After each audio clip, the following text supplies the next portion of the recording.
releasing an immense power. The sky was gray with dark clouds, and below lay the countless corpses of monsters defeated by the young man. However, this fight could not yet end as the monster's comrades were still around, staring at him intently. They spoke contemptuously. "Just a mere mortal dares what in the world are you?" He slowly stepped forward and replied, "Oh, you don't know who I am. The messenger of justice, fighting against the horde of demons disrupting the world. That would be me, the strongest in all of humanity, the 9-star Archmage Lucas Troughton." Upon hearing this, they reacted fiercely. "No human force dares to be hostile to us," he retorted. "Such outdated thinking, you furry-mouthed beasts. When a great person like me has achieved everything in the world, he starts to want to help the world. This is just charity." A dazzling light emanated from the diamond set in the middle of Lucas's chest. The monsters were enraged. "This son of a bitch thinks he can beat us." He didn't answer anymore, but flew up and deployed a mysterious magic circle. Before the bewildered eyes of the savages, using one hand to support and supplement the magic circle, he turned back and said to them, "Of course, that's exactly what I'm thinking." Suddenly, an immense power erupted, and all that could be seen was the silhouette of the young man flickering within the dazzling light. He flew out of the chaos, leaving behind an explosive magic circle for the foolish monsters. He declared heroically, "Humanity is not as weak as you think." Immediately after, a cold wind brought a voice, "Don't be so arrogant." Lucas Troughton. From the opposite side, a figure emerged faintly visible in the white light. He was startled and stepped back. "What ouch?" The one who appeared said, "We are the rules of this entire world and the entities that govern chaos." A large figure in a black cloak appeared with his powerful subordinate. He continued, "We demigods are the ones you humans worship and praise." He pointed and asked, "What are you? I have never worshipped you." He replied, "Your actions have derailed the wheels of order and rules. Now you will no longer be tolerated." He didn't understand what order and rules. Then he mocked, "Don't turn yourself into a circus. You call the current state of the world orderly and ruled." The demigod replied, "Your abilities have surpassed human limits, but in the end, a human is still just a human." The cold, sharp gaze of Lucas Troughton as he looked at the demigod was enough to give one goosebumps. He was crushed in the demigod's tight grip. The arms of the monsters continuously surrounded and swallowed him whole. He struggled weakly. I can't channel mana." The demigod warned, "Mortal, remember, this humans are never allowed to defy the gods. That is a great sin. When you are immersed in the darkness of hell, you will doubt forever." He was gradually being completely swallowed by the demons, with only the faint echoes of his painful cries remaining.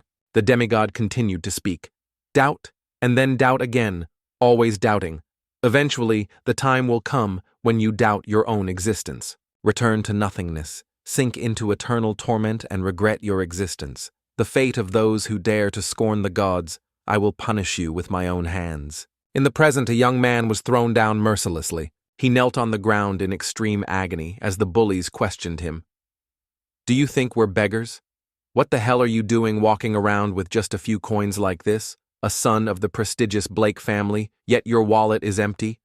How pathetic." The young man was beaten so badly that he coughed violently. The gang leader mocked, "I don't even know for what purpose you were born as a son of the Blake family. How come your brothers are so talented while you're such trash, huh?"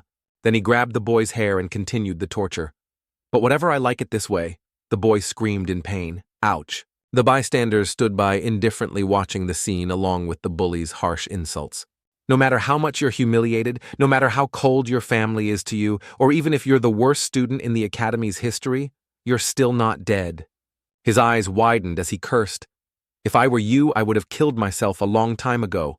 As he spoke, he continued to perform a series of brutal acts of torture. The teenager was filled with resentment, tears streaming down his face, unable to fight back. One of the thugs standing behind said annoyedly, "This bastard really doesn't." But the leader continued, "But do you know what I like most about you?" He punched the boy's face again as if it were a punching bag. "It's that you don't get tired of me punching you day after day. My perfect punching bag."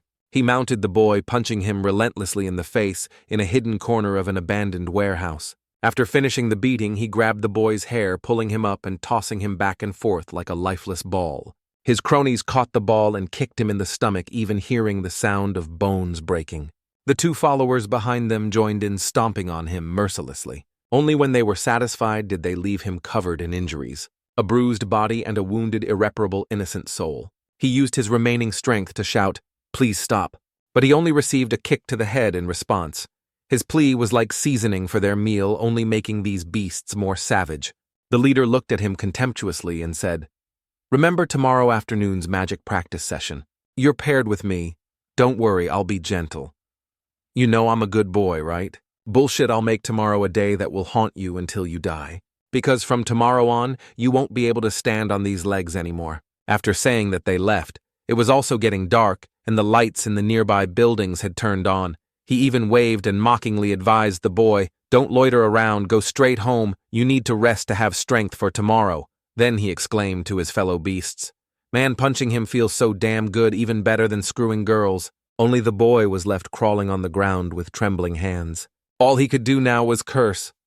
Damn it, shit. He yearned, "I want to be stronger." Back to Lucas Troughnan, who was surrounded by monsters. He suddenly came to his senses. "I think I just heard something." After concentrating for a moment, I hear nothing. He wondered, an illusion. I'm about to go insane. From the abyss of sin, a giant arm reached up as if to grasp the entire sky. How long has it been? A few hundred years? No. It must have been thousands of years. Lucas Troughnan, imprisoned for thousands of years, had awakened. That is the punishment for scorning the gods. He asked himself, is this feeling fear? Then his inner self exploded even more. I want to be stronger. At this moment, nothing was more resilient than Lucas's will to escape his confinement. Perhaps this is my subconscious, not an illusion. I never knew I was this weak. He continuously talked to himself. Back in reality, the pitiful, bullied student was now kneeling on the ground with a terrified face. He stammered, "Father, you just said..." Meanwhile, his father, sitting in a luxurious chair, slowly spoke the cruelest words, "I told you to get out of the family. I have no son who would disgrace the family's name like you." He silently lowered his head, full of self-pity, and asked, "Is being weak a sin?" He lost his patience and yelled, "Enough! You are never to ask that question again." Then he abandoned him there.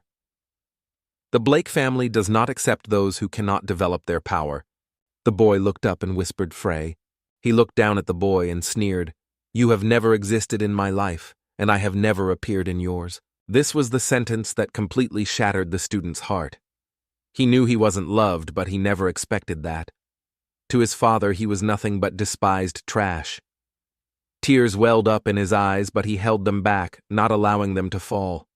But as soon as the man left, his emotions spun completely out of control. He cried until his face was distorted.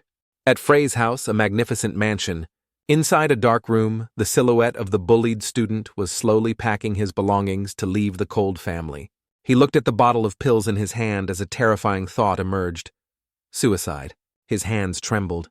Is death always this scary? Meanwhile, in another dark space, the imprisoned Lucas Troughnan still heard the demigod's words echoing in his ears. Doubt, doubt, and doubt again. In the end, you will doubt your own existence. He screamed, "Shut up!" then went mad. Gods! What the hell are gods?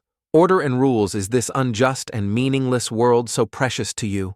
Then he laughed horrifically. So that's it. I understand now why this world is so hideous and cruel. I also know why I absolutely must not give up, demigod. I will endure this place so that one day I can land a painful blow to your face. As for the young man, after doing something foolish, he began to vomit blood, while Lucas Troughnan was startled, sensing something. What is this? A speck of light flashed before his eyes, a light he hadn't seen in thousands of years. That teenager had decided to die, comforting himself. Just die. But Lucas screamed, "Who is that? Who is in my head?" A voice echoed in his ear. "I don't blame anyone. It's just that in nature, the bird that doesn't know how to fly dies first." Confused and not understanding, he quickly asked, "What did you say?" Those words still echoed in his ear. "It's all my fault. I was born without wings. It's my fault I can't get stronger. Is it really like that?" After saying that, he threw himself off the rooftop. The people around gossiped in whispers. It must be that useless brat. Is he really a Blake? The disgrace of West Road Academy. The words of the bully leader. Why don't you just die? If I were you, I wouldn't have the nerve to live this long. He fell, and everyone around watched coldly. Don't make me laugh anymore. Who are you to judge me? He fell to the ground, but it was as if he fell right in front of Lucas Troughton. Seeing the person fall before his eyes, he panicked and struggled to break free from his bonds. The seal is gradually loosening. He also didn't understand, why is this happening? Just as that kid entered my consciousness, it felt like a warm ray of sunshine. He walked over and lightly touched the young man. Who is it? The boy's eyes were still filled with tears ready to spill over. He thought to himself, if I have a next life, I will definitely leap off the ground and fly to the ends of the horizon, a place where I can look at the world from above. I hope I will have strength and a pair of mighty wings. As if by a miracle, a wonder occurred. Lucas Troughton entered the weak student at the very moment the boy drank poison, preparing to jump from the building. He stood up straight, overjoyed. Finally, I'm back, 4,000 years, such a long, long time. He looked at the spilled pills on the ground and understood. You are Frey Blake, the weakest of humanity, and I am Lucas Troughton, the greatest mage in the world, or I used to be. He untied his hair tie and walked forward with determination. From now on, you are me, and I am you, because you have given me freedom. From now on, in this reality, Lucas will live under the identity of Frey. He opened the curtains and moonlight illuminated the entire room. I will give you wings. He reached out to open the window and pointed towards the moon.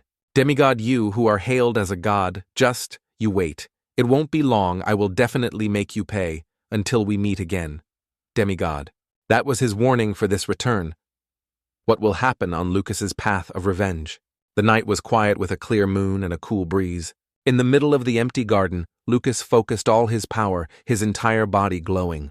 Lucas thought silently, his face full of worry, murmuring to himself, with Frey's body, I can't use my full power. He immediately thought of a solution. First, I must replenish the missing energy and strengthen my foundation to absorb mana. Lucas Troughton frowned, speaking thoughtfully. To fight the demigods, I must recover my strength as quickly as possible. A surge of power urged Lucas on. No, I need to be even stronger than before. Now he focused his entire body, which felt like it had gained a new, powerful source of energy. Slowly. This is the chance I've gotten after waiting 4,000 years. Lucas's face was full of deep thought. I must be calm and suppress my rage. For now I must focus on my current abilities. It seemed he had found the light of hope in his life. Lucas Troughton's eyes suddenly lit up, his body emitting an endless source of energy. It seems I've reached the 5-star level. Suddenly he panicked, his eyes wide. Goo! Blood spurted from his mouth. Lucas sat panting, his face full of anger, saying, the impurities accumulated in Frey's body. I have to get them out. Lucas Troughton said with a grim expression, I'll vomit it all out, not a single drop left. Then he mustered all his strength and vomited out all the impurities. On a clear sunny day, David and Jack met happily in the schoolyard and greeted each other. Jack said, David, why are you so early today? David replied excitedly, Yo, Jack, what else? I'm just too excited for today's class. Jack's face was full of doubt as he asked David to beat up Frey. Jack said worriedly, reminding David, Take it easy, okay? Don't injure that brat too badly. David replied, annoyed, sigh. Then why did you hit him so hard yesterday? Jack's face filled with gloom and sadness, saying, Now that you mention it, I remember I saw him near the infirmary yesterday. He was running away holding a bottle of sleeping pills. David asked in surprise. Sleeping pills? Jack said, He probably planned to kill himself because of you. David said skeptically, What you think he has the guts to do? That David, gaining momentum, challenged Jack, wanna bet 10 lunch tickets. In another scene, Lucas Troughton was still struggling with the impurities inside his body, his face gaunt, his breath ragged, panting, his voice weak. Damn it, how much did I just vomit? Suddenly, an unexpected surge of energy spread, startling Lucas Troughton. A solemn voice echoed, Did all of this come from the boy's body? Lucas's face clearly showed gauntness and sorrow. It seems the kid's life has gone through many tragedies, huh? Still not as many as mine. Ugh, I'm so hungry. At the West Road Academy's cafeteria, students were gathered there for lunch when suddenly everyone was startled. Everyone whispered and gossiped. What's wrong with him? He looks like he's been starving for a whole week. Lucas ate as if his life depended on it. his face full of satisfaction. "Oh so delicious," he exclaimed. "This soup is so rich, it's amazing. The culinary arts have indeed evolved tremendously over 4,000 years. Nearby people were still buzzing. He's Frey Blake, right?"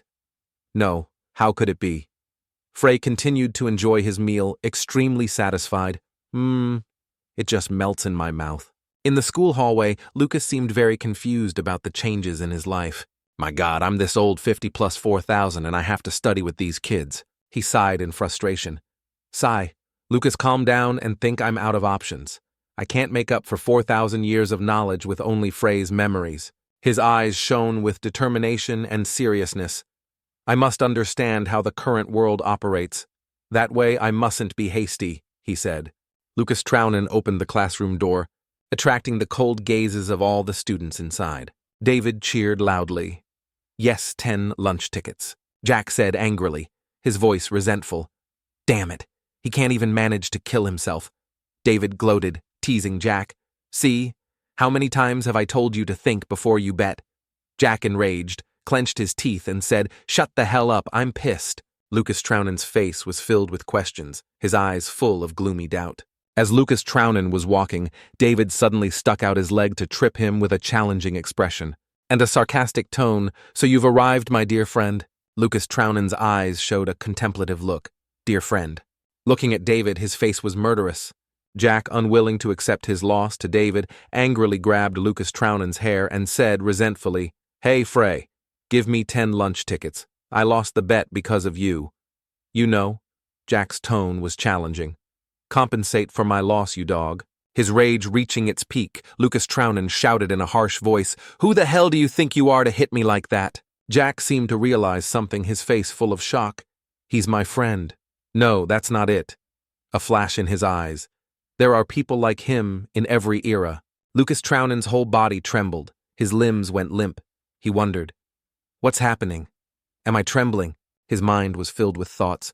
"I'm trembling with fear because of this punk kid." Jack went crazy and yelled in Lucas Troughnan's face, "Hey, my tickets." Jack raised his hand to hit Lucas, but some force sent Jack's hand flying back. Jack and David were terrified, shocked by what had just happened. The people around started to gossip. Everyone looked so confused. "Huh, look over there. Wasn't Frey standing in front of Jack just a moment ago? It's not just me who saw that, right?" The girl with striking fiery orange hair was filled with surprise. Jack turned to look at Lucas Troughnan, his face full of suspicion. Lucas seemed to realize something deep in thought. "Oh, so it's them. The reason you gave up on life." Looking at Jack, his face clearly showed the resentment in his heart. Tisk. He grabbed Lucas Troughnan by the collar. My God, this gaze. Jack swung his arm to deliver a devastating blow to Lucas. But suddenly, a source of energy erupted from Lucas Troughnan's body, illuminating the entire surrounding area. Jack was sent flying to a corner of the classroom desks, and chairs knocked over, nothing left intact. Jack cried out in pain, his face bruised and bleeding, his ashen face no longer intact. Lucas stood majestically looking at the just dethroned Jack. The classmates buzzed, whispering to each other. What was that? Why did he go flying? What happened to him? He's unconscious. Lucas's expression seemed to change slightly as he looked at Jack with a thoughtful face. Oh dear, how embarrassing. I accidentally went too far with that kid. Frey, I've favored you too much. I, Lucas, am the strongest mage in humanity. Lucas covered his face and left in front of everyone. Seeing Jack lying in a corner, David was filled with panic. Questions began to form in his mind. Wait, what did that bastard Frey just do? There's no way he could have done that. Everyone around was in shock about what had just happened here. An image of Lucas suddenly flashed in the orange-haired girl's mind. It seemed she had discovered something. From somewhere near the classroom door, a deep, authoritative voice rang out. What's all this noise? The classmates exclaimed, Ah, Professor Dio. They began to recount everything to the professor. Professor. The thing is, Jack suddenly fainted. He's not moving anymore. The professor looked at Jack, his eyes widening in astonishment. These marks are from an attack skill activated by mana. The professor's face couldn't hide his surprise, his expression showing extreme suspicion and confusion. Even among the professors, no one is capable of doing this. Who could it be?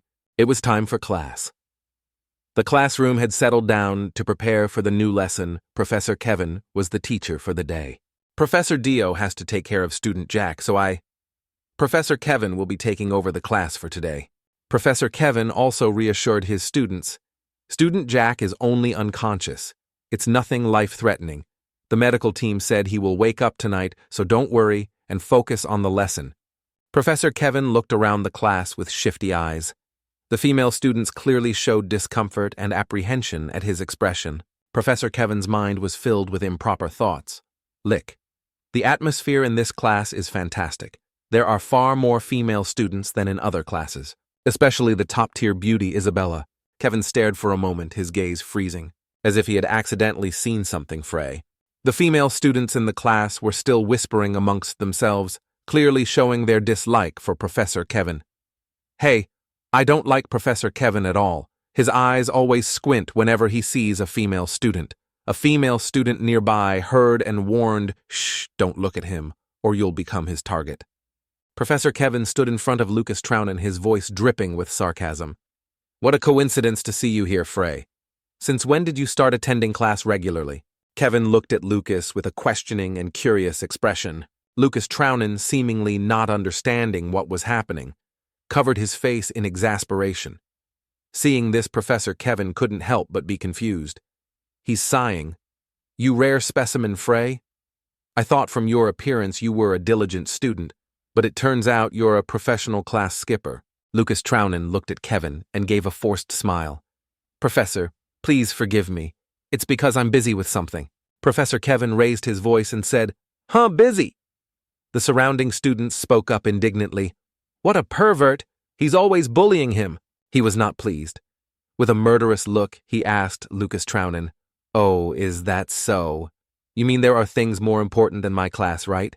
Lucas smiled brightly and replied confidently, Something like that, Professor. I'm at that age where I'm curious about everything.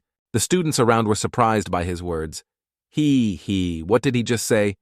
Hey, don't laugh. He'll notice you, Professor Kevin said helplessly. I understand that at this age everyone is sensitive to everything. You're right. I'm not the kind of teacher who thinks his class is the most important thing. Kevin, annoyed, questioned Lucas Troughton again. But I have a question for you, Student Frey. The classmates worried for Lucas Troughton. He's being targeted. Poor thing. Kevin began to ask Lucas a question. You always follow the class content closely, right? I'll ask you a question. If you can't even answer this simple question, I'll make you take responsibility for your disrespectful attitude earlier. Kevin's voice was harsh. First question. Name 3 items once used by the magic battle king Kassadin. Lucas's eyes suddenly lit up as if awakened. He surprisingly asked Kevin back. What did you just say? Was it Kassadin? About 4,000 years ago in a certain forest, Kassadin appeared with a tall, muscular build, his muscles bulging. His entire body seemed to glow, carrying a powerful energy, his appearance full of vigor and abundant life. Kassadin's power radiated, making the forest tremble. Everything seemed to shatter before his strength. Kassadin breathed a sigh of relief. Phew! Lucas suddenly approached and said, Control your power or you'll destroy all the mountains around here. If the wild beasts lose their homes, can you feed them? Kassadin froze in surprise and turned around. Lucas. Lucas replied, Long time. No see Kassadin. Lucas was brought to Kassadin's home. Kassadin was still diligently practicing. Lucas, with a bored and sad expression, said, Hey buddy, it's been a while since I visited, and you're just going to let me sit here and watch you practice your forms. Kassadin replied indifferently, I've already made tea. Drink it. Lucas showed a displeased face. Damn it, you blockhead, if you keep training like this, when will you ever get married? Kassadin sighed and retorted to Lucas, You're the same as me. You don't understand a woman's heart at all. Lucas angrily shouted back, So what? Women only bring pain. Upon hearing those words, Kassadin suddenly strode towards Lucas with powerful and imposing steps. Love and sentimentality are toxic thoughts that stir the hearts of those who cannot control their desires. They will never be able to. Lucas, startled, said loudly, I know, get away from me, you dense fool. A dark thought flashed through Lucas's mind. Is he trying to hit on me or something? Kassadin continued, A warrior must see women as rocks. Is it any different for a mage? Oh great. Archmage, Lucas Troughton. Their steadfast eyes met as if to affirm their resolute words. Lucas's face looked noticeably downcast. Lucas replied, If the rock is beautiful, then it's fine. Have some tea. Scene change to the classroom. Frey, writhing, slammed the table and exclaimed, "What magic battle, King Cassidon, you really made it, my friend." After 4,000 years, even a blockhead like you, who only knew how to train all day, has finally become famous. Seeing this, Professor Kevin asked Frey, "What's wrong?" Frey can't answer. The classmates were very worried for Frey. They gossiped animatedly. "He's done for. How could we know something that's not even written in the books? That pervert is just trying to show off his knowledge." Suddenly, from a corner of the class, Isabel stood up and said firmly, "I'm sorry for interrupting, Professor Kevin, but I believe the knowledge in your question completely contradicts the history of magic that we have been taught." Everyone was startled and tried to stop Isabel. "Isabel, don't do it. Sit down." Frey turned around, stunned, his mouth agape. What's with her? Her firm voice, like a warrior's, is completely different from her lovely appearance. Isabel had caught Professor Kevin's attention. He looked up at her student. "Isabel." At this point, Isabel continued, "Cassidon was a martial artist. He only used mana to strengthen his body, so we cannot group him with mages." Isabel's eyes shone with determination, confident in her words. When Professor Kevin heard this, he approached Isabel, walking and talking. "So according to you, Cassidon wasn't a mage?" "Student Isabel, are you insulting the people who are training on the path of the magic warrior?" Isabel replied without a hint of fear, "I think you're making a flawed comparison." Hearing this, everyone was surprised. They were all worried for Isabel, afraid her words would provoke Professor Kevin. Hearing that, two words flashed through Frey's mind. Insult. Cassidon's words from long ago appeared in his mind. "I am a martial artist, not a mage. Lucas, are you insulting me? When I called him a magic warrior, he went crazy and wanted to beat me to death. So nostalgic." Hearing Isabel's words, Professor Kevin seemed uncomfortable. "Ho, it seems we need to have a little discussion." He grabbed Isabel's arm and said, "What do you think? After class, let's discuss this in my office, shall we?" As soon as he finished speaking, Isabel made her stance clear. She flung Kevin's hand off her and said sternly, "Professor, please be serious." "Seeing what just happened to him?" Kevin said in a harsh voice. "Isabel, I never thought you would be so rebellious." Isabel seemed to be afraid, her face cold sweat trickling down. Professor Kevin angrily slammed Isabel's desk, then answered the question, "What items were used by the Tiger King's gauntlets, the giant's belt, the wind necklace?" To survive in this world after 4,000 years, Lucas decided to live under the name Frey. At that moment, his voice suddenly rang out from behind, making Kevin turn to see who it was, and it was none other than Frey. He said Cassidon was a minimalist, so that's all he had. Frey thought to himself, how many times did I tell him to pay attention to fashion? But he wouldn't listen, especially that old tacky necklace. After speaking, Lucas turned around and saw everyone staring at him intently. What did I say something wrong? Professor Kevin was very surprised, his ashen face uttering, "The answer is very accurate." Hearing that, he exclaimed excitedly, "Of course, how could it be wrong?" The classmates were very surprised by Frey. "That Frey kid is a bit strange today, huh?" "Yeah, completely different from usual." Professor Kevin glanced slyly at Isabel. "However, student Isabel, I notice you lack respect and discipline." Before he finished speaking, he moved closer and grabbed Isabel's wrist forcefully, saying loudly, "Come to my office now." Isabel's eyes were filled with fear, tears welling up. Seeing this, Frey came to Isabel's rescue by asking Professor Kevin, "Professor Kevin, did you know? The magic Professor Cassidon used to always say something like this. Love and sentimentality are toxic thoughts that stir the heart of a warrior. A warrior must see women as rocks. Those who cannot control their desires will never be able to stand firm on their own 2 feet and will degenerate into inferior beings worse than monsters." Hearing this, Professor Kevin was extremely startled and questioned Frey, "So what are you trying to say?" Frey replied playfully, "Nothing. I'm just reviewing the lesson. Cassidon must have been a little mistaken because I see you're still standing firm." After hearing Frey's words, Kevin's face contorted with rage as he shouted, making the whole classroom noisy, "Frey Blake." That shout stunned everyone, fear on every face. Professor Kevin yelled in Frey's face, "You've lost your mind after answering just one question, haven't you? Let's see how long you can keep that attitude. As I said, if you answer just one question wrong, I will make you take responsibility in front of the entire student body." Hearing this, Frey looked at Kevin without a trace of fear. Professor Kevin, his anger unabated, continued to ask questions. Next question. With Lucas's intellect living in the body of the student Frey, he easily answered all the questions the professor asked. Professor Kevin was startled and broke out in a cold sweat. Everyone around was very surprised to hear Frey's answers. Kevin had to exclaim. He answered everything correctly. It's absurd. Even the history of the Age of Light, which most professors at the academy don't fully grasp. Is that really Frey, the worst student in the academy? In that chaotic atmosphere, it seemed not to affect Frey's mood. Oh, it's lunchtime. Frey stood up abruptly, looked straight at Kevin and asked, Professor, is there anything else you'd like to ask? It was just a fun quiz, but I'm so hungry now. Kevin's face still couldn't believe what had just happened, his whole body trembling. Just a nameless brat. How could he know the history of 4,000 years ago so well? Frey's face fell completely different from Kevin's. His eyes were murderous. Class dismissed. Frey ran out quickly, his voice unable to hide his joy. Thank you so much, Professor. It's lunchtime. It's lunchtime. Professor Kevin was lost in thought, his heart still filled with doubt.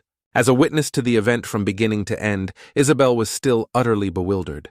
In the schoolyard, Frey was happily singing, Ooh, I always have a hungry stomach to eat all the delicious food in the world. Suddenly, from somewhere, a gentle voice was heard, and it was none other than Isabel's. Excuse me, are you heading to the cafeteria? Frey turned to look at Isabel. Their eyes met. Frey didn't reply, but turned and walked away, leaving a bewildered Isabel standing there alone. He ignored me. Isabel walked slowly, step by step, following Frey from a long distance. At this point, Frey's head was down, his face annoyed. He suddenly turned his head and shouted at Isabel, My God, why do you keep following me? Isabel, with a pitiful face, only dared to reply softly, I'm also on my way to lunch. Not stopping there.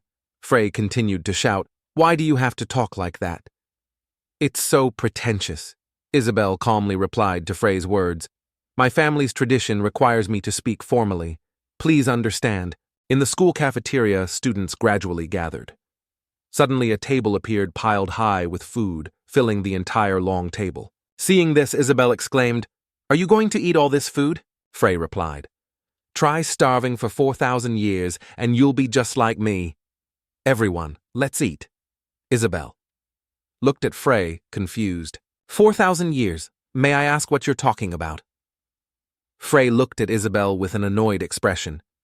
You don't need to know, but why are you sitting here? Isabel's face showed sadness as she whispered back, Please don't misunderstand. It's just that there are no other empty seats around. Not wanting the atmosphere to become more awkward, Isabel asked Frey, You seem to know a lot about the Age of Light, don't you? Frey asked Isabel in surprise. The Age of Light. Isabel then explained 4,000 years ago, 4 great individuals created that era. It was named so because it was a time when magic was in its golden age and most developed. Didn't you notice? After hearing this, Frey paused for a few seconds, then lowered his head in exasperation. My God, to think that magic hasn't progressed at all in 4,000 years, and has even regressed. Or could it be because of the demigod's interference? Isabel said to him, That's right. This is a huge achievement.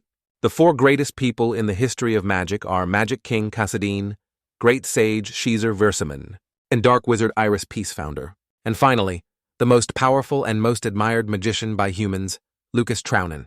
He is truly a great and extraordinary man. If he were still alive, I would bring gifts and ask him to marry me. Frey was shocked when he heard that, unable to contain his surprise, he spat out all the food he was chewing in his mouth.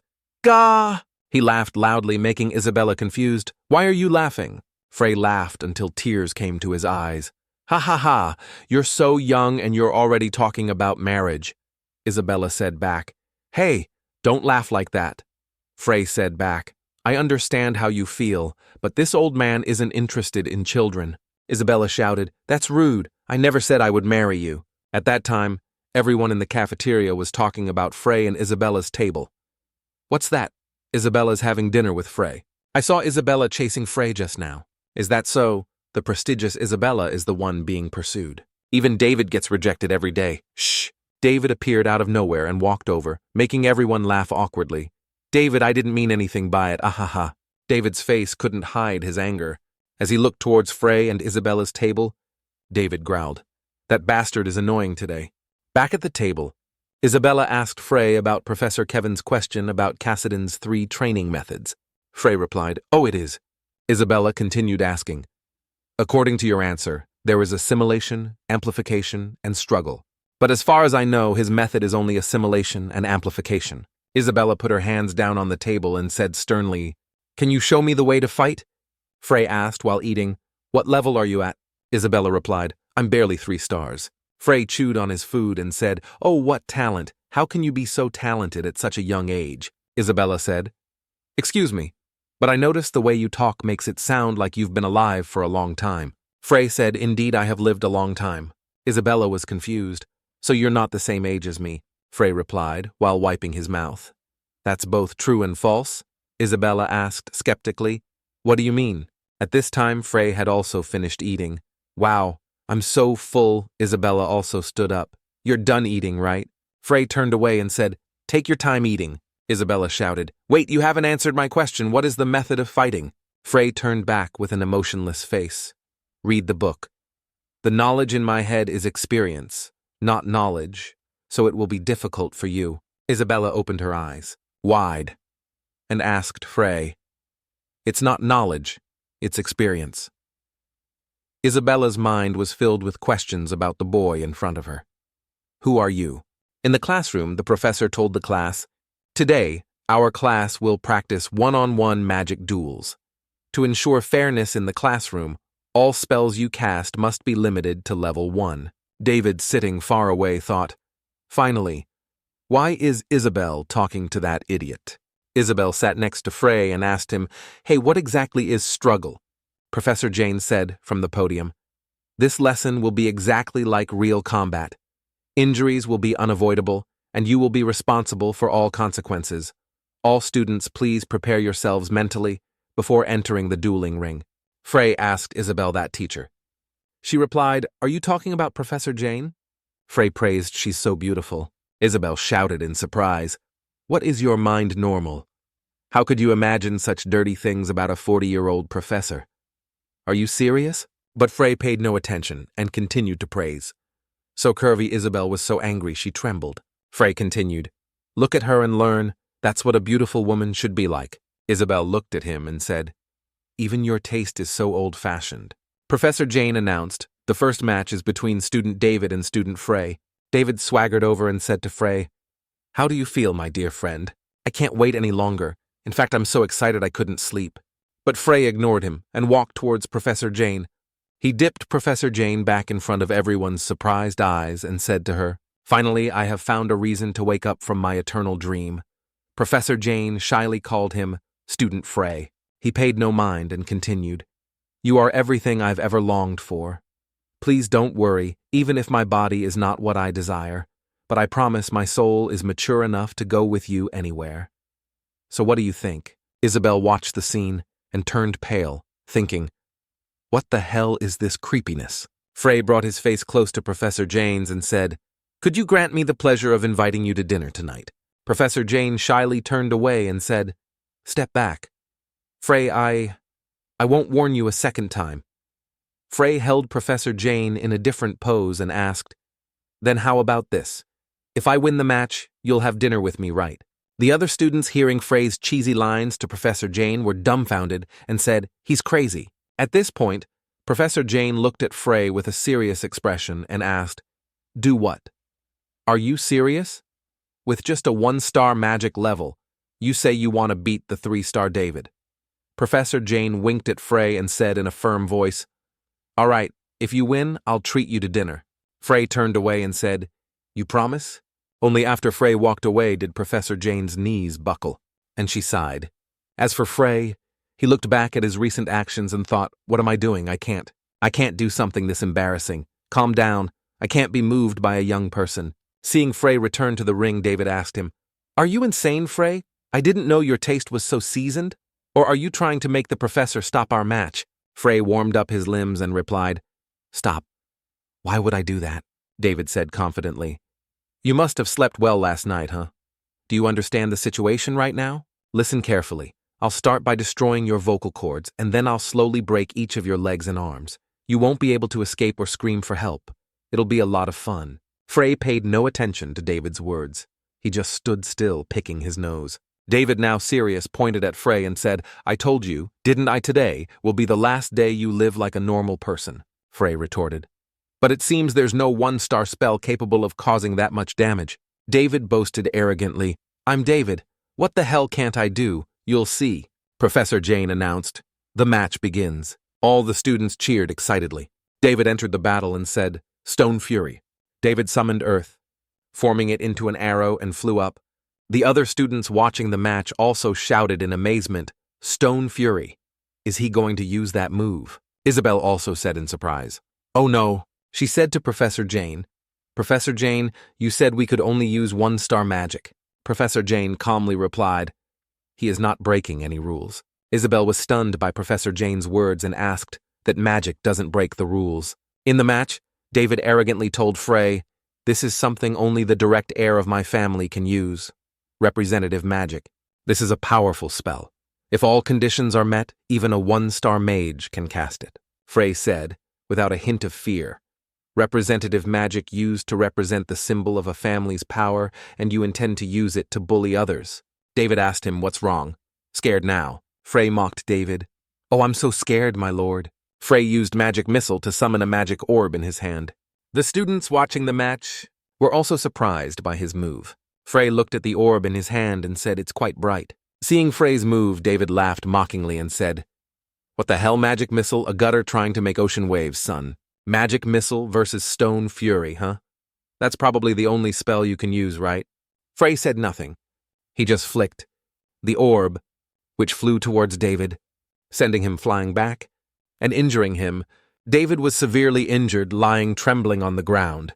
Everyone, including Professor Jane, was stunned that David had been defeated by Frey. David lay on the ground, tears streaming down his face, along with a wound on his neck. He could only cry, unable to speak. He could only think, "I can't use my voice."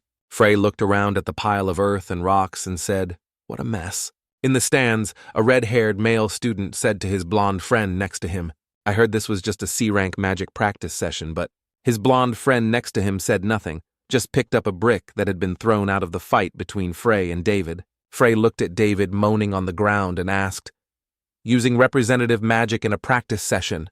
Are you wearing anti-shame cream on your face, you bastard? You're blaspheming your entire family." David couldn't speak, only show his anger through his expression. Frey gave a dangerous smile and said, "Ah, what were you trash-talking about earlier? After destroying my vocal cords, what were you going to do?" "Oh, right." After speaking, Frey summoned another magic missile and said to David, "Slowly break my limbs, right?" David, terrified, could only think, "Don't, I'm sorry, I was wrong. Please, damn it." My voice. Frey flicked the magic missile at David's leg, making him scream in pain. He backed away and gestured for Frey to stop. Frey asked him, "What's wrong? You're the one who came up with this plan. Does it hurt?" Isabel, watching from a distance, covered her mouth in fear and said, "This is going too far." She called out to the professor, "Professor Jane, the winner is clear. Please stop the match immediately." Professor Jane replied, "Student David hasn't surrendered yet," Isabel said worriedly. But his voice.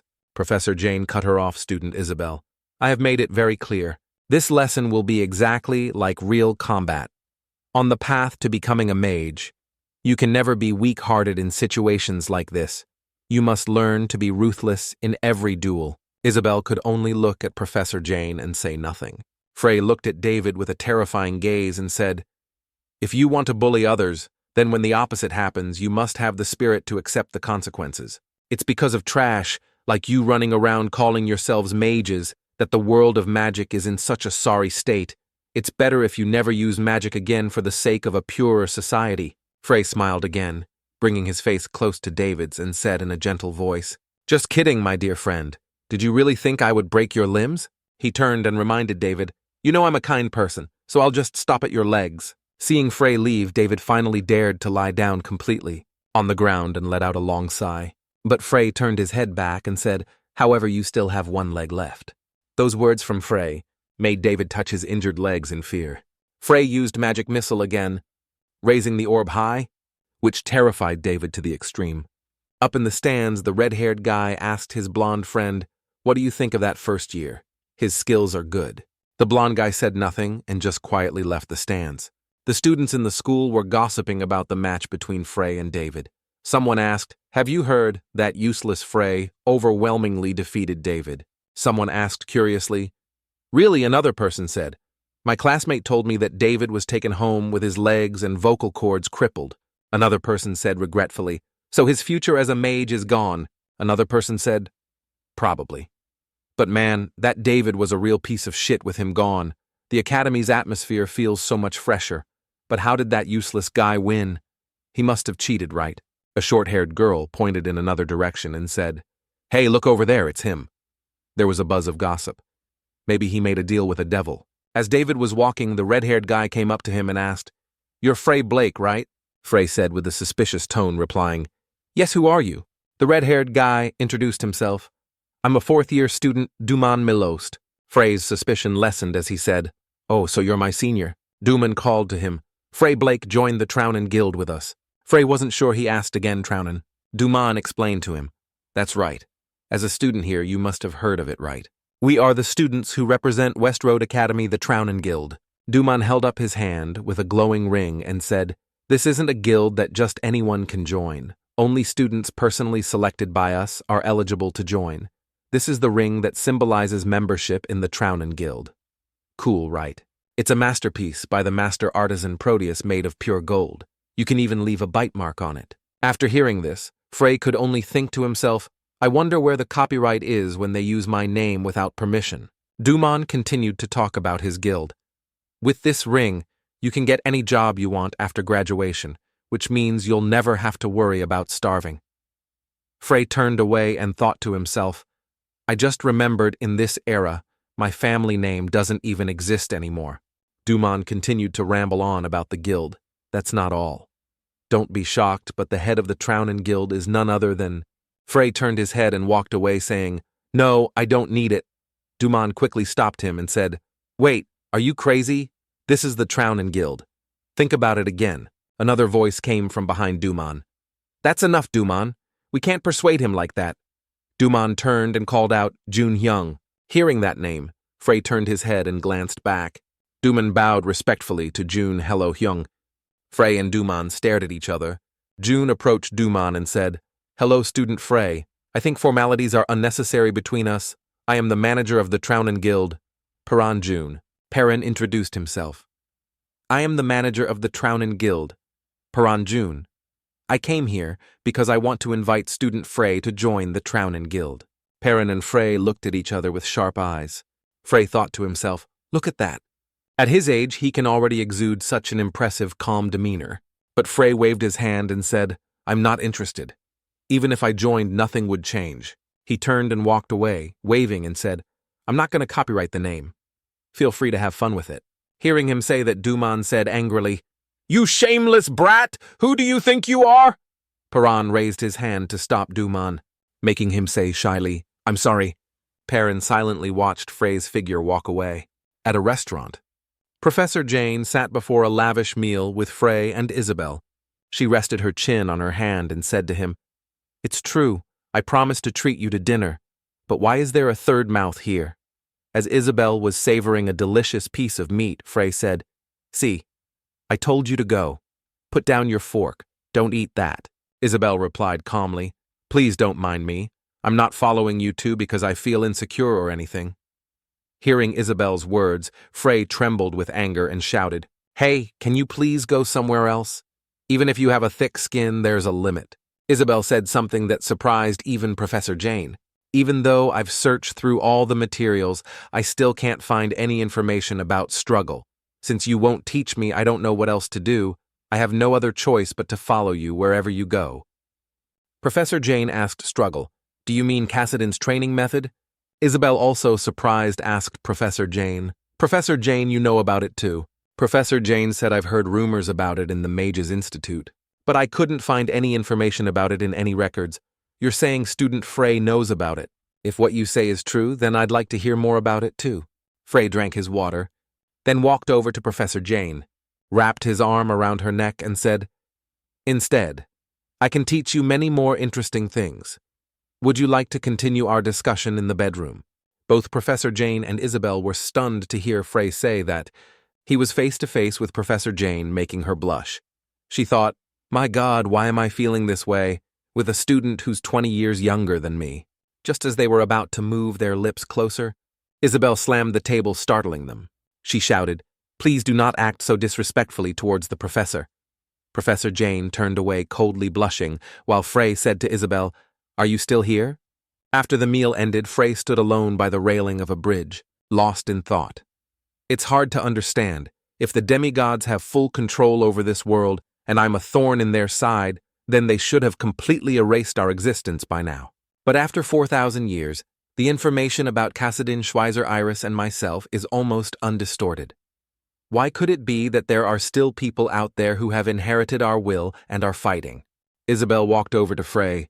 He asked her, Isabel, I have a question. Who's the big boss of the school? Isabel asked him back confused. Big boss, have you run out of words to use? Frey pointed up and said, Who cares? The strongest among the students, professors, or anyone else? Is there anyone? Isabel shook her head and said, I don't know. You wouldn't even answer my question. Frey replied confidently. You answer first, then I'll talk. Isabel asked in surprise. Really? Seeing her joy, Frey asked, Are you that excited? Isabel began to speak. The strongest among the students is Perrin June. Among the professors, it's Professor Dio Pulsman and Professor Adelia. However, the strongest of all is probably my aunt, Frey said in surprise. Huh? Professor Jane walked over and said, Student Isabel's aunt is the director of West Road Academy, Cyrus Trisnine.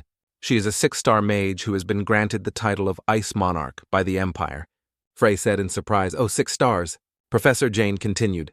Theoretically, the highest level a mage can achieve is 9 stars. However, it's been 3,000 years since anyone has reached that level. Furthermore, many have argued that the true level a mage can reach is 8 stars. In reality, there are probably fewer than 10 8-star mages in the entire world. In other words, achieving 9 stars is purely a legend. Frey turned to the riverbank, looked at the academy, and asked, So the one who cast the protection spell on this academy was also her? Professor Jane replied, Who knows, it could be. Frey thought skeptically, This isn't a spell a 6-star mage can cast. Frey recalled when Paran invited him to the guild. Paran said, Join the Trounin Guild. Frey thought. Just as I thought, something isn't right. Cyrus Trisnine, this woman must know something. I have to meet her. Frey called out to Isabel. Isabel. She replied in surprise. Yes. Frey looked at Isabel and thought. On second thought, never mind. I don't know how far the demigod's influence extends. I won't let an innocent child get involved. I guess I'll have to find her myself, Isabel said in surprise. 7 stars. Frey looked out at the sea and said, Or maybe I should reach 7 stars first. Only Professor Jane laughed calmly and said, 7 stars. At the very least, it would take 10 years. No, maybe even 20 years. Frey closed his eyes and replied, If I focus on my training, I might be able to do it by the end of the vacation. Professor Jane, now startled, asked him, What did you say? Then she laughed lightly and said, All right. It doesn't hurt for a person to have a little dream. Keep working hard and good fortune will come. Frey looked at her, then walked over, wrapped his arms around her waist from behind and whispered in her ear, I don't just have big dreams. I have something else that's even bigger. Do you want to check it out? Professor Jane said shyly, Wait, she thought to herself. I can't. He's a student. Only Isabel, standing far away, shyly cleared her throat and said to the other two, From now on, please watch your actions. If you continue to behave improperly like that, I will report it to her. Frey leaned against the railing, sighed and said, This is why I can't stand brats. Hearing him say that, Isabel asked angrily, Brat. Professor Jane shyly turned her face away and said, I understand, Isabel shouted angrily. Excuse me, Professor Jane, what do you mean by that? Professor Jane replied, It's nothing at all. Only Frey was left. He thought, no need to rush. I have to be very careful with every move. That's the fastest way. 2 weeks later, David, with an injured leg, was on crutches. His voice echoed through the hallway as he cursed. Fuck you, Frey. You dare to kill me. You dog. I don't know what tricks you pulled, but there's no way I could ever lose to a piece of trash like you. Get out here, I'll fucking kill you, Frey. You think I'm gonna let this go? Frey was still calmly reading a book. David came to Frey's place and continued to curse. It'll make you regret being born into this world. I'll tell my brothers to target. Before he could finish, David saw Frey casting magic missile, which sent him flying. David lay sprawled on the ground, with a disfigured nose. When class started, Professor Kevin told the class, Because student David had an accident and broke his nose, his family has taken him home for emergency treatment. The students buzzed, a broken nose. Professor Kevin said, "That's right, he will have to undergo nose surgery." Frey walked down the hallway, looked around and thought, so boring. Well, it's true I didn't expect much from these kids, but at least the atmosphere should be a bit more dynamic. I heard this is a prestigious school. This is so disappointing. I want a few more real fights to practice controlling the mana flow in Frey's body. Suddenly a voice called out to Frey, "You with the white hair over there, stop. I heard David was used as a floor rag by you, right? Let's have a talk. I heard you're pretty good at magic, huh, little kid?" A large blonde student walked up to Frey and said, "You piece of trash. Do you know who I am? I'm Alex Demid. I'm your senior and you should worship me as a god, you cheap piece of shit. One scratch from me and you'll be smelling the grass. What did you do to David? You mess with my brother and you're dead. You hear me? You broke his leg and his nose, huh? You're going to pay, you son of a bitch." Frey, with a bored expression, thought, "Is this guy trying to threaten me?" Frey turned to look at the group behind him and asked, Just to be sure you guys are trying to bully me, right?" Alex raised his hand to hit Frey and said, "Huh, you talk back to your senior like that, you insolent brat." Frey's face darkened with anger. He thought, "You brats." When he didn't see Frey speak, Alex asked in a harsh voice, "What's wrong? You think you can act all high and mighty after dealing with David? Do you know I made it to the quarterfinals of the last Gay Titan Steel Arts tournament? Do you know what that means?" Frey yawned, looking bored. While Alex continued to ramble on, "It means this day next year will be the anniversary of your death, you brat," Frey said to Alex. "It's impressive how you and your buddies come to trash talk a kid smaller than you." Alex said, "Don't worry, they're just here to watch. Why would we waste our effort ganging up on a weakling?" Frey cast magic missile. The people around were all injured and sent flying. The remaining people saw the scene and screamed in fear. "Alex," a cocky subordinate said, "you cowardly dog." He was still talking. "You're not supposed to attack while someone is talking, you motherfucker." Frey looked at them and thought, a bunch of idiots. Then Frey said to Alex's group, "Yeah, my bad. I just don't understand why I'm wasting my time here watching you kids fool around." Hearing Frey say that, the group asked in surprise, "What brats? You motherfucker, you've got a death wish, don't you?" A fierce-looking man charged forward and said, "I am the eldest son of the Gillard family Golgorex." A man wearing a hat also said, "I am the second son of the Pinalax family Pre." Frey also shouted along with them, "And I am Magic Missile." As soon as he finished, he used Magic Missile to injure them and send them flying. The remaining men charged and shouted, "Get him, I am." Those people were also injured by Frey's Magic Missile and fell to the ground. The next cases followed the same pattern, I am, and they were all silenced by Frey's Magic Missile 3 times in a row. Frey sat on one of the men, looked around, and thought, so boring. They can't do anything but introduce themselves. At this rate, they're going to drag my level down. Frey lay down on a table and mumbled, "Meaningless, so fucking useless." Suddenly, Isabel's voice was heard. "What have you been up to lately?" Frey wearily lifted his head and asked, "Oh, it's you." Isabel said, "I heard that wherever you go, you pile up bodies with magic missile. People have started calling you the Terror Missile." Hearing that, he could only think in embarrassment, "Terror Missile? That sounds so embarrassing." Frey, lying on the table, writhed and said, "Well, what can I do? I don't have the opportunity to use any other skill stronger than Magic Missile." Isabel looked at Frey lying on the table, and her heart fluttered at his beauty. Frey asked her, "So what do you want?" She replied, "I took your advice. When practicing drawing magic circles, I realized that I could increase their effectiveness with weasel blood. The idea of choosing weasel blood with magic essence in a 7-to-3 ratio was truly a breakthrough." Frey replied, "Oh, try replacing it with demi-weasel blood. The effect will be even greater. Demi-weasel blood will saturate the magic better." Isabel said to him, "That's right. This is a huge achievement." She hesitated, then asked again, "So what will you teach me next?" Frey sat up, looked at her, and thought, "What's this? I never agreed to be her master, but it's fine. She has talent anyway. If I guide her properly, maybe she could reach 7 stars, no 8 stars even." Frey called her Isabel. "I will tell you about struggle." Isabel, overjoyed, asked back, "Really?" Frey told her, "This vacation. I'm going to a remote place to train. If you come with me, you'll see struggle firsthand. However, this will be a journey where you could lose your life. If you're not confident, you can." Isabel joyfully agreed immediately. "I'll go with you." Frey was also surprised by her quick decisiveness. Isabel said firmly, "Please let me go with you." When the vacation came, Isabel and Frey went to the training place together. Isabel carried a large backpack. Seeing that, Frey said to her, "We're not going camping." "What is all that stuff?" Isabel stammered in reply. "Well, women have a lot of things they need. You wouldn't understand." Then she blushed and asked, "By the way, where are we going?" Frey scratched his head and said, "I'm not too sure." "I'm planning on the Hispania Mountains," Isabel shouted in alarm. "The Hispania Mountains. That's not a mountain range. Don't you know it's so dangerous? It's called a monster's paradise," Frey asked calmly. "Do you know the way there?" Isabel rummaged through her bag and said, "It seems you can always surprise me." She took out a map, showed it to Frey, and said, "We need it will take days to get to Hispaniola.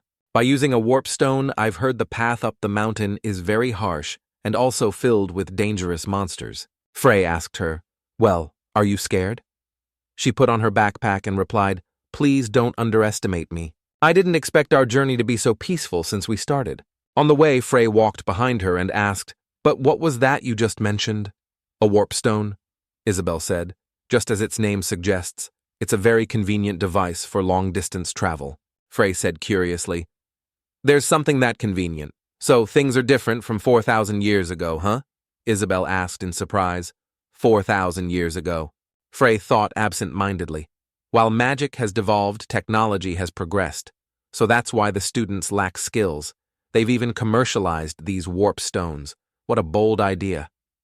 Isabel turned her head and said to Frey, "Warp stones are indeed a convenient item, but their cost is quite steep." Frey asked in surprise, "Huh, is it expensive?" Isabel said. "You don't know." Frey, still without an answer, continued to ask. "How much?" Isabel said.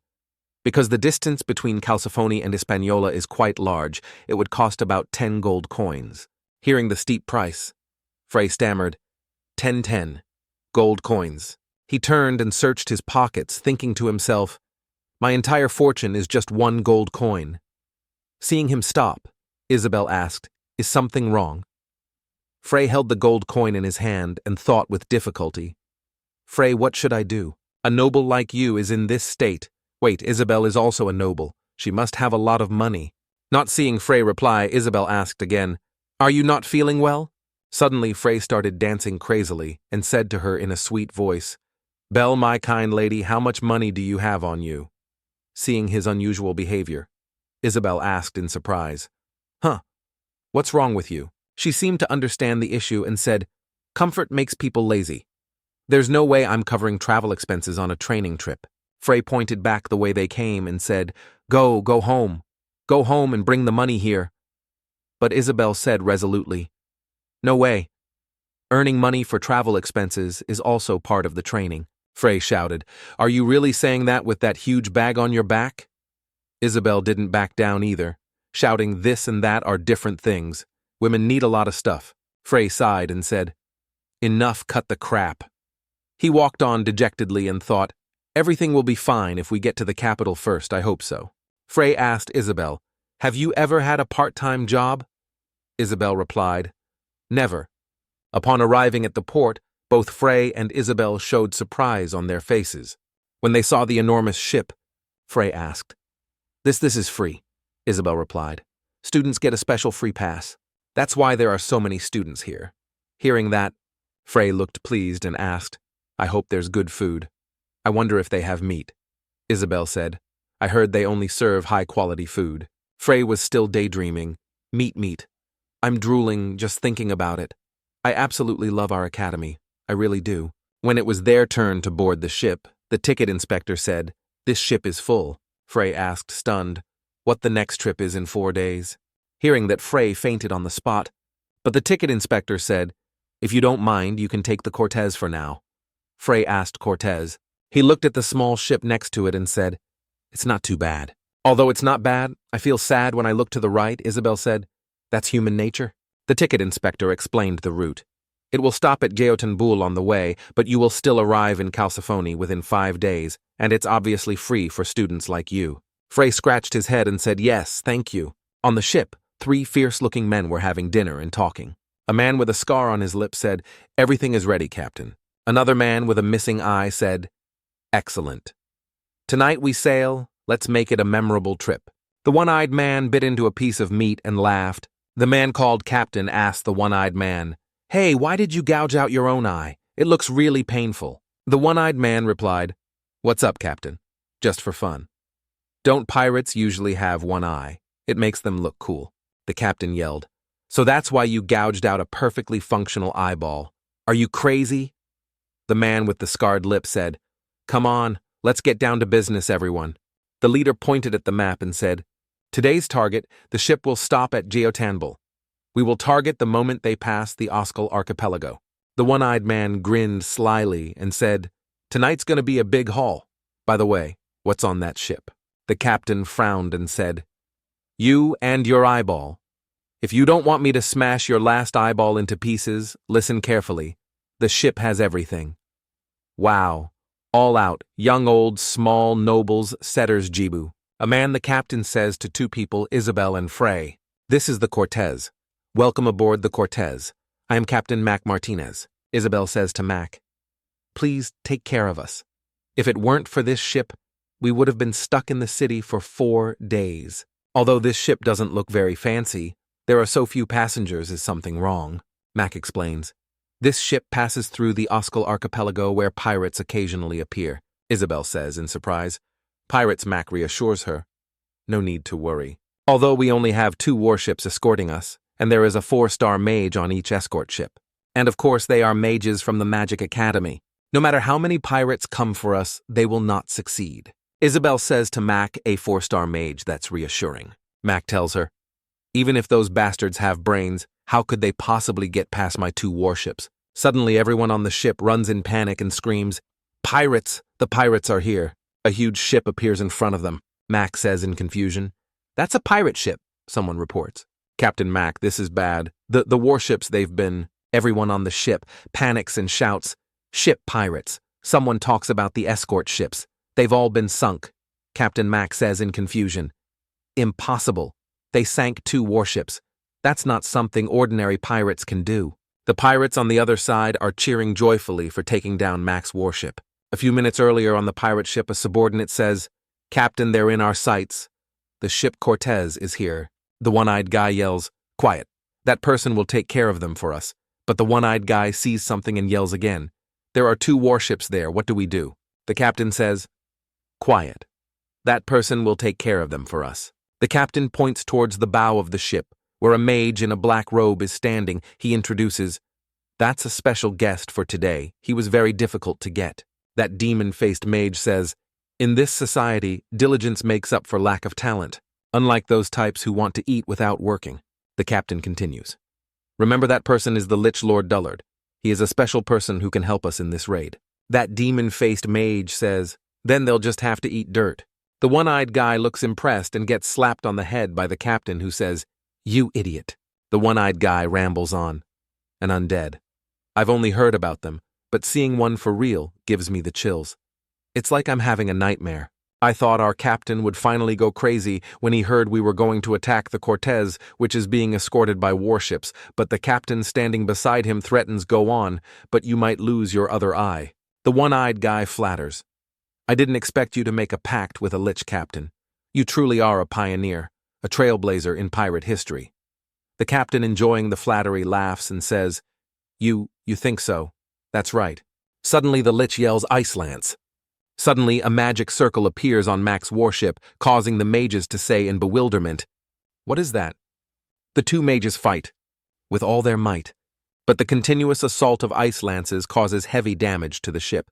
Seeing this, the captain laughs delightedly and says, "Let's go make some money." The pirates' subordinates shout loudly, "Awesome!" The captain walks over to the Lich and praises him. "That was really impressive. Lord Dullard, you destroyed those large warships with just 1 shot." The Lich turns and growls, making the captain think fearfully, "Damn, I'm so scared." The Lich looks at Mac's ship and says, "There were 3 ships. I'm sure I summoned 3 ice lances. But how is that ship still afloat?" The captain kneels with his hands clasped and says, "Lord Dullard, it's not that we're being disrespectful. I'm sure I told you about our situation, that you shouldn't attack that ship. We need to use the passengers on board as hostages." The Lich growls, causing the frightened captain to quickly admit his mistake. I'm sorry, my fault. The frightened captain thinks this skeleton head is so short-tempered. The lich says, I attacked them to prevent them from escaping or resisting. Blood will be shed if they resist further, but it wasn't strong enough to sink the ship.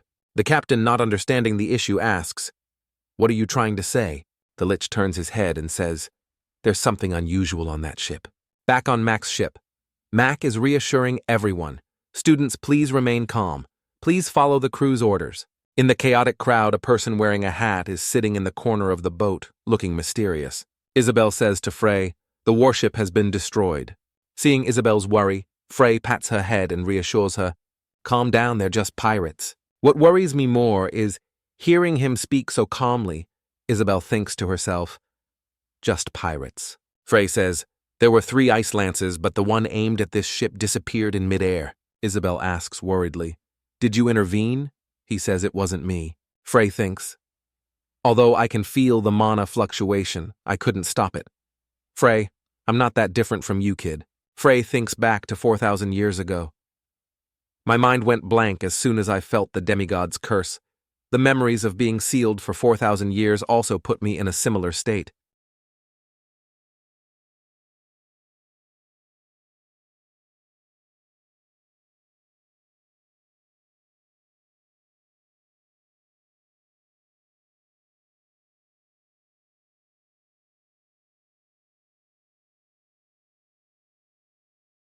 Then pointed to the mountain and asked, Did you come from that direction? That's the direction of our main camp. What did you do to my men? Frey smirked and said, They're dead. What's the point of asking when you already know the answer? Kay ground his teeth and ordered his subordinates, You guys, fucking kill him for me. Don't give him time to cast a spell. Ka thought at this moment. Based on the report, he's just a combat mage. The physical condition of a mage is obvious. Moreover, with our overwhelming numbers, Ka seemed to have underestimated Frey just needed to turn and cast a spell in the blink of an eye to create a powerful force attacking Kay and his subordinates. Frey's attack was so powerful that even Ka had to think, what is this pressure in the blink of an eye? Frey had dealt with Kay's subordinates.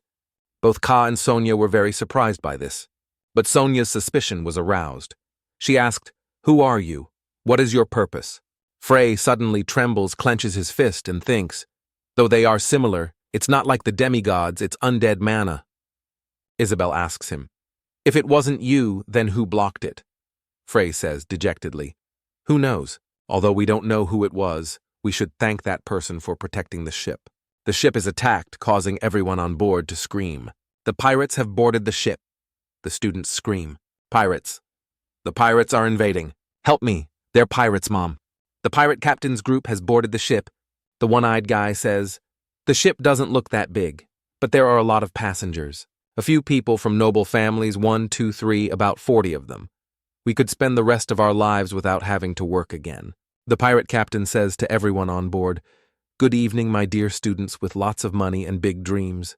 We're all friends here, aren't we? And we are the Blood Red Raiders pirate crew. On the ship, Mr. Mac says to the pirate, Do you have any idea what you've just done? And what kind of ships those 2 were? The arrogant pirate captain says, Of course I know you're a treasure trove full of relatives of wealthy families. Hearing this, the pirate's subordinates laugh with delight. Suddenly a student stands up and yells at the pirates, How dare you filthy pirates say such a thing? The pirate captain is stunned to see someone bold enough to stand up and say that. The student continues, It seems you don't know what you've gotten yourselves into. This ship is full of outstanding students. One day they will become great mages. Unfortunately for you, you've chosen the wrong ship to attack. Mr. Mac quickly stops the student. Wait. The student is about to cast a spell and says, In the name of justice, the power of friendship will overcome everything. Before he could do anything, the student had a pirate's dagger pressed against his neck. The pirate captain says, You don't know what you've gotten into, kid. You act like we're going to wait for you to finish your chant before we strike. The student with half-blonde hair looks at the dagger, trembling with fear. While everyone on the ship is terrified by what just happened, Frey notices something and thinks, What? The dagger should have stabbed his neck, but its trajectory was slightly off. People's panicked screams ring out. Why did it have to be this ship? Help. Frey observes a person in a hooded cloak with their face completely covered and speculates, Is it him? The one who blocked the attack aimed at this ship. The person in the hooded cloak comes before the half-blonde student and says, "They are not people you can face. Don't get yourself into trouble and just sit down quietly." The one-eyed guy asks the pirate captain, "Captain, why did Hai miss that chance?" The captain replies, "Shh, be quiet. I deliberately missed because they are valuable hostages. Now I won't be a nuisance for long." As he finishes speaking, the pirate takes 3 arrows and prepares for action.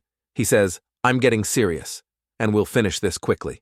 He aims at a person with glasses and says, "All right, that Four Eyes use him."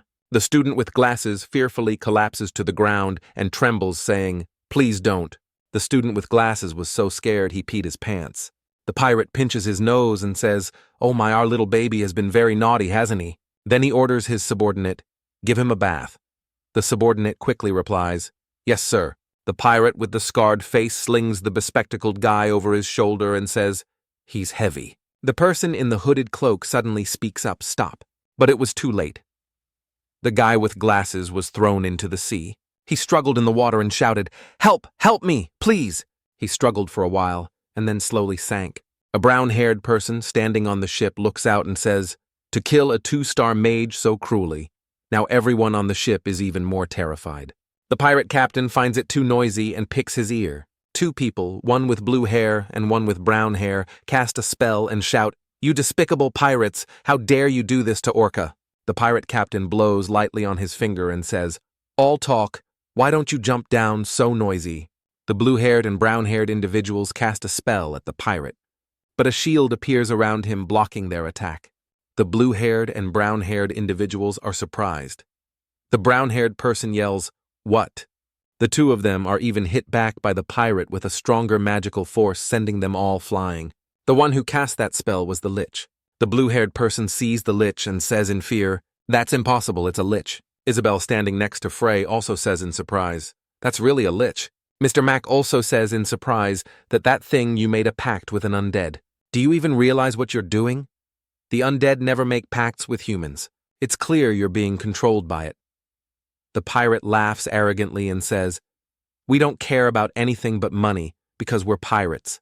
Mac says, "Are you crazy? Money is that important to you people?" In another corner, a frightened Isabel tightly grips Frey's arm. He wants her to let go and says, "Ow, ow, let go of me. It's hot. I also feel it's a bit damp since we're in the middle of the sea." Frey looks down and sees Isabel trembling and crying. She says, "Those people aren't just pirates. This is a nightmare. For a lich, they should be at least 5-star. Now I understand why the 4-star mages couldn't resist." The lich suddenly says something that startles the pirate captain. "Come out. You who blocked my magic, show yourself. I know you're one of them. Reveal yourself now, if you keep trying to hide. I will kill everyone immediately." The lich casts a spell and ice arrows appear in the sky, just waiting for the lich's command to shatter the ship. The frightened pirate captain stands behind the lich and says, "Yes, Lord Dullard, you can't." The lich turns and glares, causing the frightened pirate to turn away, thinking he's really terrifying. The person in the hooded cloak steps out. The lich asks him, "Are you the one who blocked my magic?" He replies, "Yes." The lich says, "State your name." The hooded person takes off their hood, surprising everyone. Frey also says in surprise, "Huh, what's this?" The blonde-haired person says, "My name is Perenjune." Isabel says in surprise, "Perenjune." Frey asks her, "You know him?" Isabel replies, "There's no student in the academy who doesn't know about student Perenjune. He's the captain of the Trawman, and the biggest hotshot in the academy, and the legitimate son of one of the 3 most powerful families in the empire, the June family." Frey feigns surprise. "Oh, is that so?" Isabel continues, "His grades are also very good, so he and I are always competing for the top spot in the academy." Frey furrows his brow and asks her, "Are you bragging?" Isabel quickly laughs it off and replies, "No, not at all. Although our grades are similar, his potential must be several times higher than mine."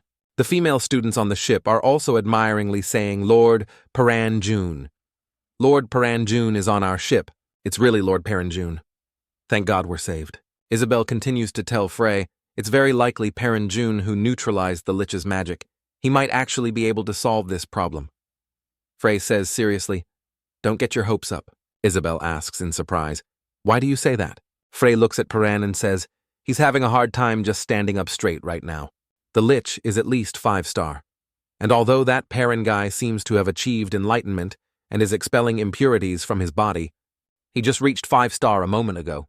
The fact that he can hold on like this is already very good dealing with someone of a higher level. Isabel asks him worriedly, "So what do we do now?" "You talk as if you're at a higher stage than that." Lich Frey calmly replies, "I'm not." He turns to look at Isabel standing close to him and says, "Move away a bit, it's still hot." Perrin, who is trembling because he can't stand steady, thinks I shouldn't have chosen this ship. It seems choosing a ship without any noticeable students was a bad idea. I was just lucky to block it, but my body feels like it's about to shatter just from taking that one blow. I can't deal with him. The Lich looks at Perrin and says, "I'm really lucky today." Hearing that the pirate captain exclaims in surprise, "What?" Only Frey is paying attention to Perrin, he thinks. I'm starting to like this guy more. That's an impressive spirit for someone his age. Frey unconsciously says, "The bright future of the country." Isabel doesn't understand what he said and asks again, "What was that?" The Lich says excitedly, "I refuse. At your level, that source of mana is magnificent." Perrin is startled when he hears the Lich say that. Black streams of energy from the Lich start moving towards Perrin to attack him. The Lich says excitedly, "I will absorb every last drop and use your body to create an undead for me to control. You are mine." Perrin is bound tightly in midair by the Lich screaming in pain. The pirate captain looks pleased. He says, "Got it. Negotiations are off. Bring them to our ship one by one." Everyone on the ship runs in panic and shouts loudly, "Help, please." The pirates harass the girls who say in disgust, "No, let go. I'm going to puke." The one-eyed guy stands watching and laughs happily, saying, "Good, very good." The one-eyed guy looks around and says, "Let's see. I should also pick an extremely cute one." He targets Isabel and approaches her, saying, "Wanna play with me for a bit? Sweetie, don't worry, I'll be gentle." Then the one-eyed guy turns to Frey and says, "You there? Can you scram over to the other side for a bit?" Frey turns left then right, and then asks the one-eyed guy, "Me?" The one-eyed guy says menacingly, "Yes, it's you. I'm talking to you." Frey puts his hands on his hips and says to the one-eyed guy, "You little brat, you'd better watch that attitude." The one-eyed guy being spoken to condescendingly by Frey gets even more excited. He laughs and replies, "What? Quite something, you little devil. Is it time for a beating? What do you think you can do? Come here." The one-eyed guy cracks his knuckles, looking like he's about to fight Frey. But Frey says seriously, "You're the one who should come here. Who are you to order me around?" Isabel is stunned and surprised to hear Frey say that. The students tied up in the corner of the ship are also surprised when Frey says that a fat guy says, What did that guy say?" A blonde student also says, "Don't add fuel to the fire." Jack yells, "Frey, are you getting delusional because of your recent fame? Just shut up, you idiot." Frey recognizes Jack and says, "It's you. Long time, no see. How are you?" The one-eyed guy angrily charges at Frey with his sword and yells, "Guess who's going to die first in this situation, you white-haired brat? This moron doesn't realize who he's up against, does he?" When the one-eyed guy's sword is close to Frey, Isabel screams in fear and turns away. But Frey, with just one move, injures the one-eyed guy, making him cough up blood and fly backward. He says to the one-eyed guy, "Is that so? Then do you know who you're up against?" The one-eyed guy is sent flying into the sea to everyone's amazement. A student yells, "What was that? Isn't that Frey, the failure of our academy?" Perrin looks at Frey and says, "Just a moment ago, he kicked his opponent before the Blake could touch him and amplified his mana rapidly. That was an astonishing speed that even I couldn't keep up with. I knew he was also very strong, but I didn't think he could control mana to such an unbelievable degree." Isabel, having just escaped danger, calls out Frey. Frey seriously touches Isabel's head to make her look straight ahead and says, "Don't panic too much. Look closely. None of them are stronger than you except for the Lich. You should also know how to protect yourself, all right, mage." The pirate with a scar on his mouth says, "What just happened?" Then he sighs and says, "That damn one-eyed idiot, did he trip over his own feet because he was too excited?" Frey, using his light-speed movement, appears right in front of the pirate, who screams in shock. "What the hell?" The Lich, who has been observing everything, thinks to himself, "So fast." As fast as lightning, Frey punches the pirate straight in the stomach and says, "You should have agreed when Perrin wanted to negotiate." The powerful punch makes the pirate scream in pain. Frey calmly says, "I'm not like him, not so gentle and kind. Looking at my appearance, you might think I'd never kill anyone. The pirate's subordinates call out in terror, "Vice Captain." Another one angrily curses Frey.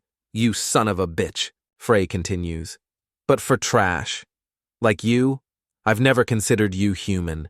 The pirate dies a miserable death.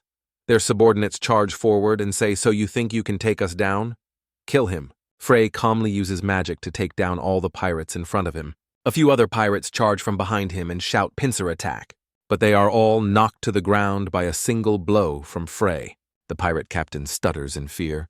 "No, impossible." Frey continuously unleashes moves, taking down the pirates' subordinates one by one. The students also say in surprise, "The pirates are no match for him." The pirates' screams echo. "My hand." A pirate holding a female student hostage also says in alarm, "What the hell?" The female student also says fearfully, "Leave me alone." But Frey uses his lightspeed movement to rush over and give the pirate a painful kick. The remaining ones also charge at Frey at the same time and say, "Surround him." The pirate stands stunned and says, "Why are you guys squeezing each other? That's enough. I have to kill him. I definitely will." Before he could finish, Frey strikes down from above, causing them to scream before they can recover. What the hell is this? What is this bastard doing? "You son of a bitch, you're playing dirty." Frey strikes them and then slowly lands. Standing firm on the ship, another pirate takes Isabel hostage and yells, "Stop fighting, you monster! Don't move. If you move even a finger, I'll make this one's head leave her neck." Frey calmly asks, "What are you going to do next?" Isabel silently counts 1 plus 1, 2, 2 plus 2, 5, 5 plus 6, 10. Then she yells, "Thunderstrike!" A lightning bolt strikes the pirate, who is defenseless, and he is severely injured, lying sprawled on the ground. Isabel stuns everyone. She turns and asks Frey, "How were my skills?" Frey replies with a look of pride, "This kid, why pretend to be so gentle when you're so talented?" He says, "Well done, that's impressive. Aren't you the one escorting those students? But this time you've acted and revealed that disguise. Looks like I've been played, huh?" The pirate looks at Frey and says, "Let's make a deal. I know you're not an ordinary person, but will it be difficult for you to clean up everything here by yourself?" Frey smirks and says, "And so?" The pirate, with a dangerous expression, states his condition. I'll take exactly half of the students here. What do you say?" "A deal." The students on the ship start to whimper. "Mom, I don't want to die." The pirate says, "You're interested, aren't you? You can save face while we make a little profit. This is for mutual benefit, little brother." Frey says seriously, "You're truly rotten to the core. You call that mutual benefit even though I've killed some of your crew." The pirate acts unconcerned and says, "You can decide for yourself who to keep." "Little brother, exactly half." Suddenly a blonde girl rushes out from behind the pirate towards Frey and shouts loudly, Choose me, Frey. I'm begging you. Please choose me. I'll definitely repay you and I'll add 100 gold coins. Okay? If that's not enough, I'll do anything you ask. So please." Another student joins in begging Frey, "Me too. Pick me, Frey. Here's 150 gold coins." The others also rush up one by one saying, "Pick me. I'll give you 200 gold." Frey feels he has many options. He says, "This is difficult. What should we do?" "Isabel, take the money. I don't even have travel expenses myself." Isabella angrily shouts, "You can't do that." The students call out numbers one after another. The highest bid is 200 gold. Anyone for 250. The students compete, saying, "I'll give 300 gold." 4,000 gold. Isabel shouts from a distance, "Why is there an auction here?" The students argue, "Choose me. My life is worth more than the others. No, it's me. Frey. The eldest son of the lion family has a long history. Don't be ridiculous. I am a genius who will become a minister of this country in the future. Frey, when I succeed, I will appoint you to a high position. Think carefully who will bring you greater benefits." Isabel is also surprised by the student's words. Frey, having heard enough, says, "That's enough. It's deafening. You're not going to stop, are you?" The blonde female student, who had been holding his arm from the beginning, is also pushed away by him as he says, "Get away. It's too hot. Stop hugging me. It's annoying." Frey begins to lecture the students. "You really learned how to use money at a very young age, didn't you? But is that your money, or is it the money your parents earned after working so hard? You young people. Wanting to be a mage just for the title is truly disgusting. Is this how a mage should act? Listen carefully, a mage is a hero who protects the weak. No matter how life-threatening the situation, a mage always saves others before themselves, understand? Isabel, hearing him say those things, is moved and calls out Frey. But the last sentence Frey says makes her even more annoyed. Seeing you all offering so much money here? Isabel yells, "Are you bipolar?" In another corner, the pirate and the lich are standing and watching Frey's group. The pirate looks at the lich and thinks he's so silent. Maybe this skeleton head can't beat that guy either. The lich suddenly says, "Absurd. There is no human I cannot defeat." The pirate thinks in fear he can read my mind. So why didn't he answer me, this empty-headed, Lord Dullard?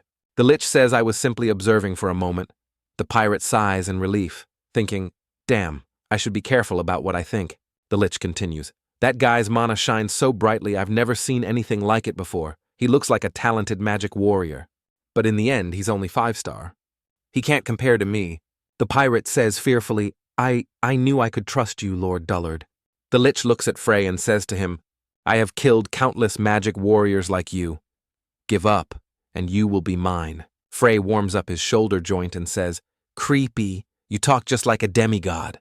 The lich casts a spell saying death magic. Isabel says in surprise, that spell? The lich shouts die. Black smoke streams accompanied by arrows rush towards Frey. Isabel reminds him, be careful, Frey. That's a tracking spell, so it will keep following you. Frey does a flip in the air and replies, I know. Perrin watches the fight and thinks, too dangerous. The tracking magic isn't controlled by Dullard but moves on its own. Because he is the target, Dullard can still cast more spells now. The lich uses another spellbone hand. Creepy hands rise from below. Heading towards Frey, the pirate captain shouts, that's right, get him. Isabel screams Frey's name when she sees him being attacked by the lich's hands. Frey. The lich uses magic to attack the other students. Isabel doesn't stand still either. She uses magic to block it. She looks to where Frey was standing. When the smoke clears, the side of the ship is shattered, and Frey is nowhere to be seen. She screams, Frey, Frey. Isabel calls out loudly, Frey, answer me, Frey. Perrin, who is tied up, watches Isabel with a disappointed expression. Suddenly, from under the ship's side, the arrows from the lich's death magic suddenly turn around and attack the lich. The lich quickly uses a magic circle to defend against the arrows, and even more strangely, the bonds the lich had placed on Perrin also disappear. The lich says in surprise, how could this happen? Death magic is supposed to target magic warriors. Once the target is dead, it self-destructs. So why am I the target? Frey suddenly appears behind the lich, surprising everyone. Isabel, seeing him, asks Frey, are you okay? Hearing that the lich yells, what? Frey is behind him, turning in the direction the lich is looking for him, and says, you look good from behind too, because I don't want to see your ugly face. The lich spins around but still can't see Frey. He thinks impossible. He dodged attacks from all directions and appeared behind me in the blink of an eye. The lich flies into the air and looks down at Frey. The lich thinks, how does this guy know my movement patterns like the back of his hand? He must have calculated at least 5 of my different movement paths. Even I can't do that, and that's not something a human can do. Frey looks at the lich with a terrifying gaze. Isabel calls to him, Frey, are you okay? Isabel seems to see Lucas's silhouette in Frey. She freezes, thinking Frey. Perrin looks up at the sky and says loudly, they are ice lances. That's the magic that sank the warships. The lich uses ice lance and thinks I have a bad feeling I must destroy the ship to be safe. And that kid's mana will never withstand this pressure, but he has no other choice. The lich suddenly sees a barrier on the ship holding back the ice lances. The lich yells, what is that giant barrier? That barrier is because Frey is casting a spell below the ship. The lich screams in fear, no, it can't be. The lich thinks he blocked it. This isn't in theory, Perrin says in awe. Unbelievable, I even coughed up blood just from blocking one lance. Isabel thinks, who is it? The lich summons a larger ice lance. He yells down from above, you inferior human. Seeing this, Perrin says worriedly, that's an unimaginably large ice lance. The lich attacks the ship and yells, die human. But Frey jumps up and pierces through the giant ice lance. What the lich couldn't have imagined was that Frey was standing right in front of him. Isabel and Perrin hold the shield together to protect the ship. The lich says, impossible, a measly 5-star can be on par with me. Frey calmly says that's because I've walked that entire path. The lich says angrily, what a 5-star person like you talks as if you're so experienced. Frey takes a deep breath and says, come on, hit a little harder. I've been eager to use magic stronger than a magic bullet for the first time in a long while. The lich yells, who are you? Your true identity. Frey replies, Frey Blake, the talentless one from West Road Academy, or so they used to say. Frey says softly, the strongest mage in history. Isabel looks up and asks Perrin, what are they talking about? Perrin replies, I can't hear them clearly, they're too far away. The Lich yells insanely, stop spouting nonsense. Lucas Trauman is dead. Frey appears behind the Lich and says, indeed, you look much better from behind. Frey suddenly thrusts his hand through the Lich's chest and grabs his heart, saying, life as long as this is intact. You won't die right. Its location depends on the individual. So it took me a while to pinpoint the exact position. The Lich says in pain. Wait, the pirate captain below looks up at the sky and says in fear, what died so fast? Wasn't that the undead? Why is it like this? Frey appears behind the pirate captain, making him tremble in fear. Frey says, no need to be fancy anymore, right? The negotiations end here. All of you must die here. The ship is now a mess littered with corpses. After defeating all the pirates and the Lich, Frey flicks his hand and looks at everyone. When the ship docks, as Isabel and Frey are walking, Perrin's voice comes from behind. That was truly powerful strength. I'm very impressed. Frey says nothing, turns his head and continues walking, ignoring Perrin. Isabel thinks he's ignoring even him. Suddenly Perrin bows deeply and says to Frey, you saved my life. I will never forget this favor. Isabel speaks on Frey's behalf. Please don't be like that. Raise your head. Frey sighs and then says, how are you? Your internal organs must be in turmoil after blocking all of the Lich's magic right. Perrin says, I'm fine. Actually, I feel refreshed after vomiting out that dirty blood. Frey laughs and says, come on now. Isabel reminds him, why are you so rude to the June family? As they walk and talk, Perrin asks him, Frey, what happened to you? You easily defeated a Lich that even the Empire's mages would have trouble dealing with. Frey Blake. I've heard your name. You're famous for being the most useless student in Westroad's history. Frey calmly replies, who knows, that's life. No one can predict anything. The two of them look at each other, and then Perrin says, yes, that's right. Arriving at a house. Perrin says to Frey, aren't you going to visit our house? I want to show my gratitude. Isabel suddenly thinks an invitation from this special person. Isabel, with a cute expression, begs him to accept Perrin's invitation. But Frey says, maybe when I'm free. Isabel says loudly in surprise, what? Are you crazy? That's the June family. The June family. There are so many nobles out there trying to approach them in any way possible, even the smallest. And now you're here answering, maybe when I'm free. Frey suddenly thinks of something. He turns to Perrin and says, oh right, Perrin. Can I borrow some cash, about 20 gold? Isabel angrily growls, Frey, how dare you? Frey turns back to ask her, what is it this time? Isabel yells, how can you ask for money with that excuse? Can't you act like a mage with some decency?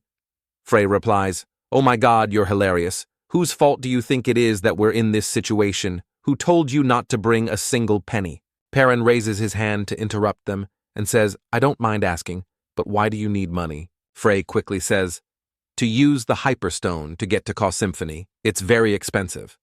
Isabel quickly tries to stop him, but it's too late. Perrin asks in surprise, a Hyperstone. So that's the reason you're going to the capital.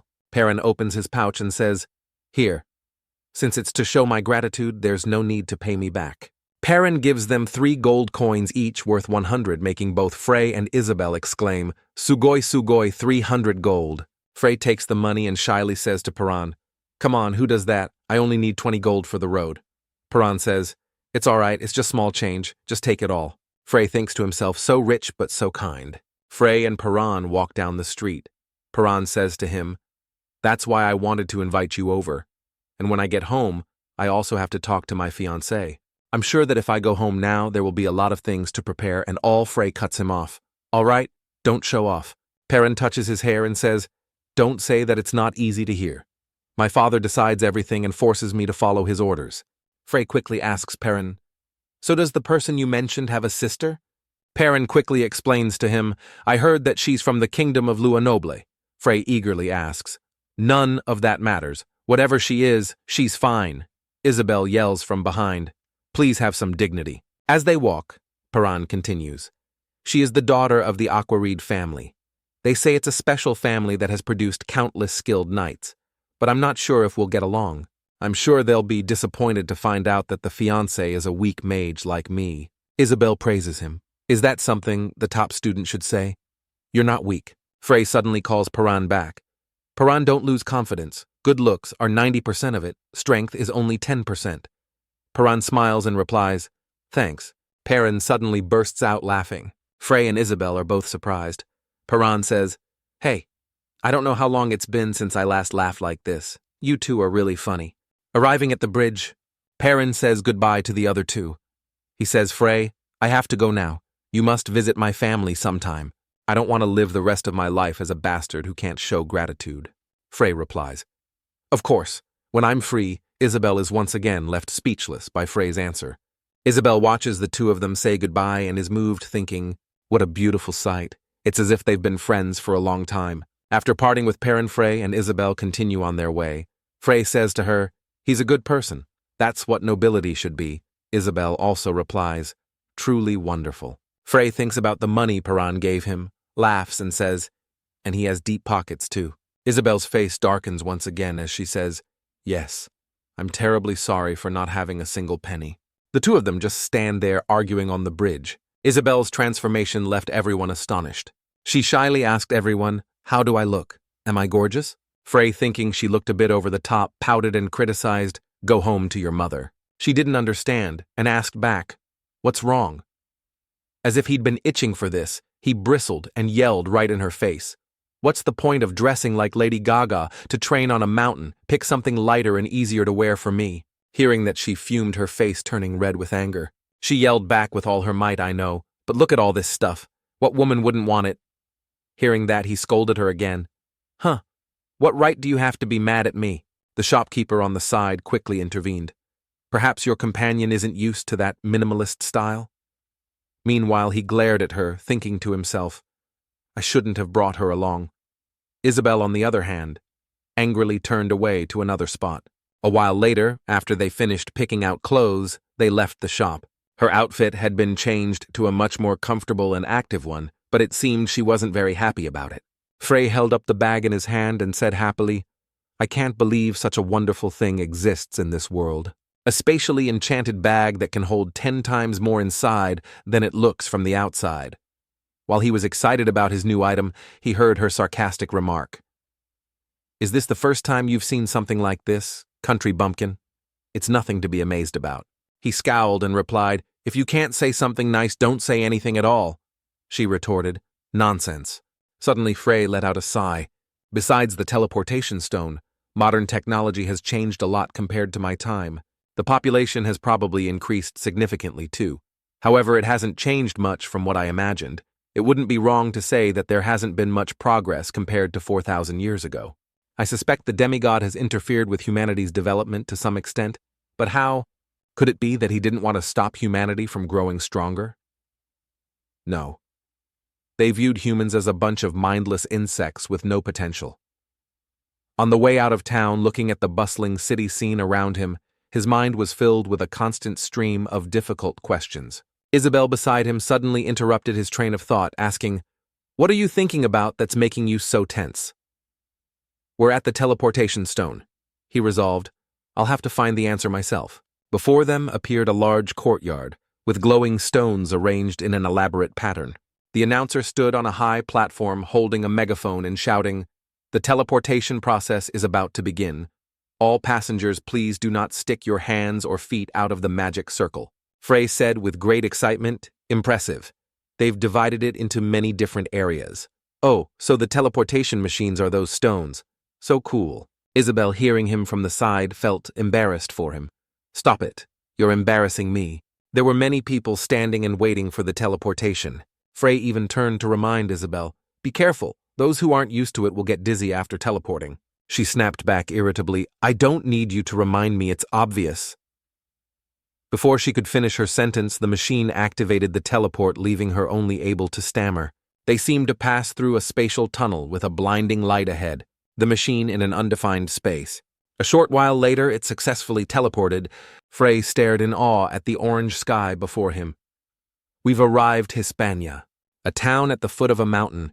He quickly realized that this place hadn't changed at all after 4,000 years. He turned and asked, where do we go now? Isabella. As for her, she was in a miserable state, sitting in a corner and constantly meeting Sister Hugh, a Vietnamese euphemism for vomiting. He could only stand and watch, saying, "I told you if your constitution isn't strong, it's normal to get dizzy." She still managed to argue back, "That's because I haven't had breakfast." He could only remain silently speechless, not bothering to say more. While she was meeting Hugh, she called out, "Don't look down on me." Frey lamented at this moment, "I really shouldn't have brought this kid along." They entered a luxurious inn, where guests were bustling about eating and chatting. The innkeeper was an old man, carefully wiping each precious bottle of wine on the display shelf. Suddenly, a voice reached his ear. 5 servings of bread with meat, lots of meat and some beer."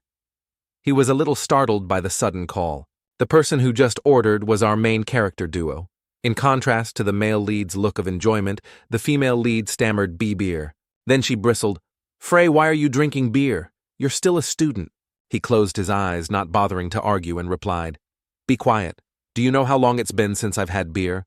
Why don't they sell beer at the academy?" Hearing him say that, she could only shiver. She screamed, "It's so obvious the rules don't allow students to drink beer or alcohol." He just replied coolly, "What's the big deal? In my time, kids over 13 drank beer instead of water."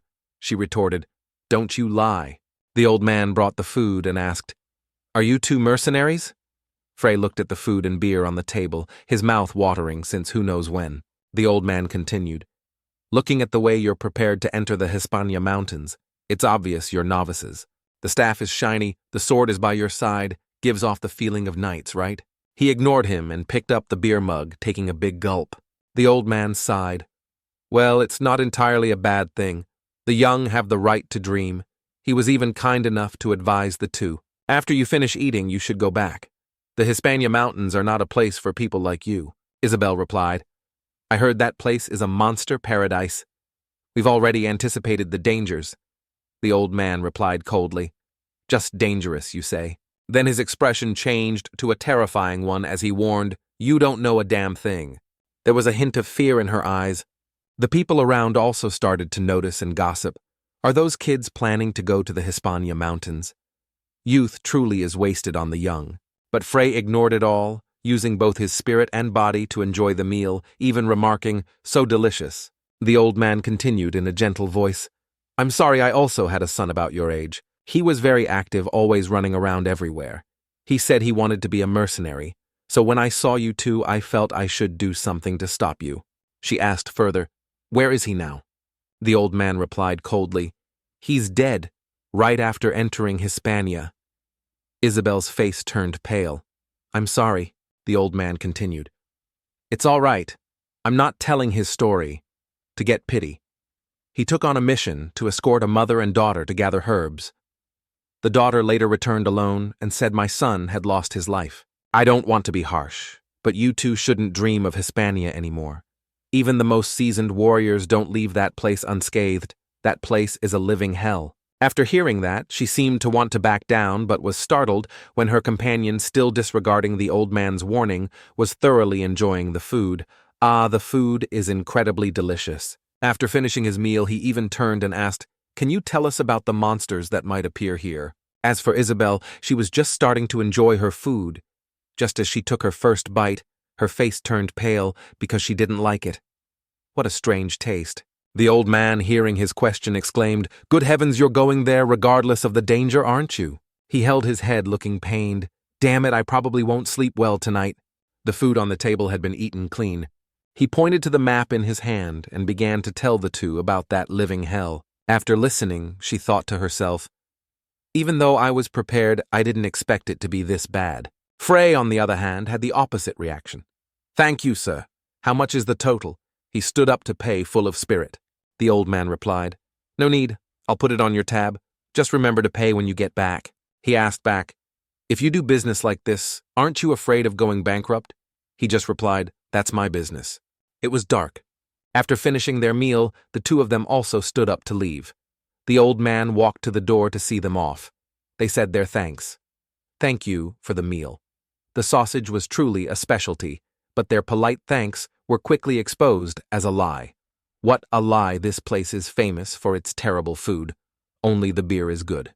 The old man saw them off, unable to bring himself to say, "I'll remember you two. If you come back, I'll prepare a much tastier plate of sausages." He replied immediately, "You said it, old man." The old man smiled kindly.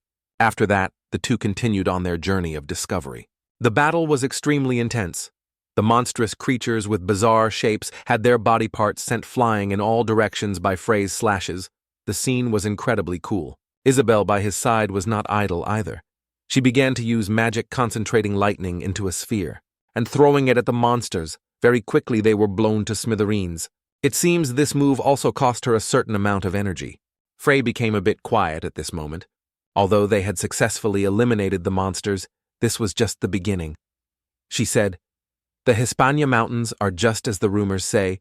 We've only just entered, and already powerful monsters are blocking our way. Now I understand why you brought me along. I'll learn a lot after training hard for a month here." Hearing that, he replied contemptuously, "That's not the reason." She felt a little hurt, her face darkening. He added, "Why would I bring you all the way here just for that?" She didn't understand, and asked back then why. He said seriously, "We're going to the Schweitzer dungeon." Isabel was shocked. The Schweitzer dungeon. "You mean the place created by the great mage Schweitzer himself?"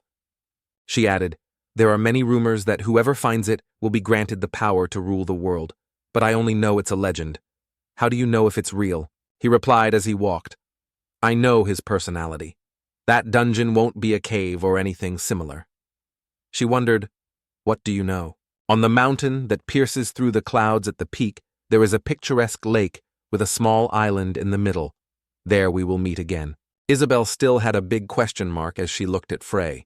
The mountain that touches the clouds is probably the one called Mount Drake. The lake at the top is definitely a crater lake. That's his favorite place. Once we get there, we just need to find the island. He turned back and told her, "It's no exaggeration to call it a legend because it's an extremely terrifying place. To get there, you must be at least 6-star. Isabel was startled. 6-star. He raised his hand and said, 1 month. I will reach 6-star within that time. She asked back in fear, "Are you crazy? No matter how much you train, it will still take at least a decade to reach 6-star.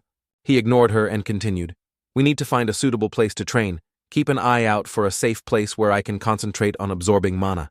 She yelled, "Are you even listening to me?" The sun was still blazing red as if scorching everything. The two faced the next monster.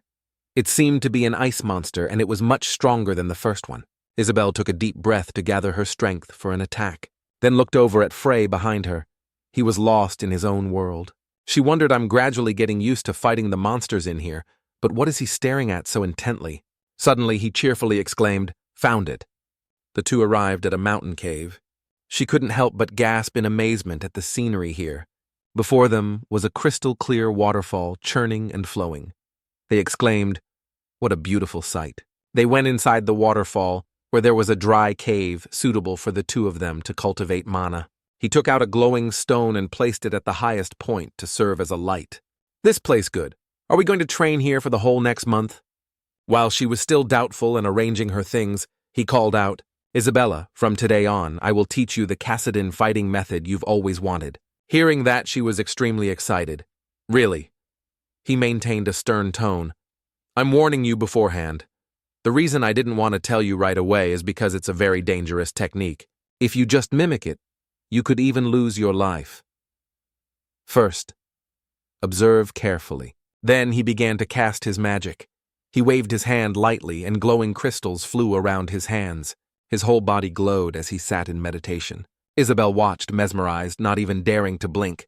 Outside, the scenery was picturesque. Inside the waterfall, a very captivating scene was unfolding. The male lead's entire body emitted a dazzling aura after his cultivation. He was demonstrating the Cassidine technique for young Isabella to see. She stared intently, thinking to herself, "He's absorbing mana from the entire Hispania mountain range. He's channeling all that mana to fill every nook and cranny of his dantian." Then a glowing spiral appeared. Outside it was dark because of the mana being absorbed by Frey. Inside the water of the waterfall also flowed with a beautiful purple hue. Day after day, his acupoints continued to receive mana from this ancient mountain. A moment later, he slowly opened his eyes and took a breath. The preparation step was complete. He glanced at Isabel, who was staring at him intently. She had also started practicing. He looked on in dumbfounded surprise, but then bowed his head in admiration. Although I had anticipated it, who would have thought the kid's talent exceeded my expectations? Above all, the kid has a limitless passion for learning. Isabel opened her eyes to see Frey looking at her with a sly smile. She was startled. What are you doing?" He gave her a light push and said, "Impressive, girl." She finally came to her senses. Then he cheerfully invited her, "Let's go eat." She blushed a deep red. Frey opened the magic bag, and inside a compass appeared with a 5-pointed star in the center. The magical items in the bag slowly materialized. He casually took one. He reached out, took one of the food items and gave it to Isabel, telling her, "Take it and eat." But she waved her hand, refusing. "No need, I'm not hungry. You can save it for me to eat later." He didn't seem to care much, replying as he ate, "Your brain is confusing mana with the feeling of being full." Then he offered it again, telling her to eat. "Even if you feel full, try to eat." She took it and mumbled an affirmative. Then the two of them rested on a rug, slowly enjoying the dried beef. As Isabel ate, her cheeks were flushed pink. While Frey sat chewing noisily, she began to speak. "Honestly, I never thought I'd spend time like this with you. I've always watched you and the unusual power you possess. You used to be a bullied student, but I was drawn to you. Maybe it was your aura, or your soul or something. I don't know either." He chuckled. "Soul." She was silent for a moment, then continued. "But lately I feel like you're not the same person you were before. I don't know why, but it's as if you know exactly where you need to go or what to do without any hesitation." He suddenly asked back, "Who do you think is the real me?" Upon hearing the question, she couldn't hide her surprise. Then she smiled and replied, "No matter how you change, you're still you." He replied, "People don't change, they just grow up." After saying that, he gave a cold laugh. Isabel sincerely continued, "By the way, I also want to thank you for letting me train with you, just the two of us." Then her eyes widened as she remembered something. Her face darkened as she realized with alarm, "Now that I think about it, will it be just me and him in this cave for the next month?" Frey stood up, walked away and reassured her, "Don't worry about useless things anymore. I've said it, I'm not interested in children." She squeezed her eyes shut. "Why do I feel so insulted?" Then she turned to look at him, staring at the magic formation, and asked, "What are you doing?" He replied, "Setting up a barrier. It wouldn't be fun if a monster wandered in while we were sleeping." She let out an "oh" with an unsurprised expression. Frey lay down. "I'm going to sleep. This is just the first day." "Excuse me for sleeping first." After saying that, he fell asleep like a log, snoring loud enough to break through walls. Isabel sat pondering. "I know I shouldn't, but I really want to punch his lights out."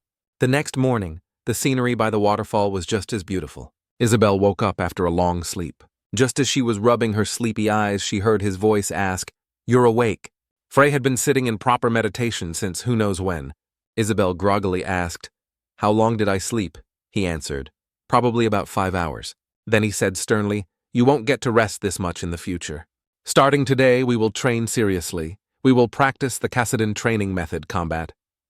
He emphasized, "I'll repeat it one more time. This is an extremely dangerous training method. Don't imitate, just watch me." As soon as he deployed his internal energy, his hair stood on end, and red and blue specks of light flew rapidly around him. A moment later, a small multicolored vortex was created. It began to move, and then slowly transformed into 2 elements, water and fire, swirling together to form a red and blue yin-yang symbol. She watched, stunned.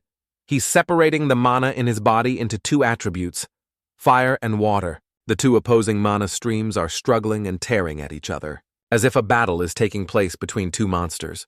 His eyes remained closed during this process. One eye began to show signs representing the water attribute, and then a 1,000-eyed, 1,000-armed god representing water appeared. It launched a fierce attack on the remaining fire attribute. Immediately after the fire, God was also successfully summoned. That is to adjust the balance so that neither side can overwhelm the other, as if harmonizing 2 opposing things. What an incredible method! Isabel was extremely intrigued when she understood the wonder of combat. "So this is combat." She exhaled and began to follow the steps in order.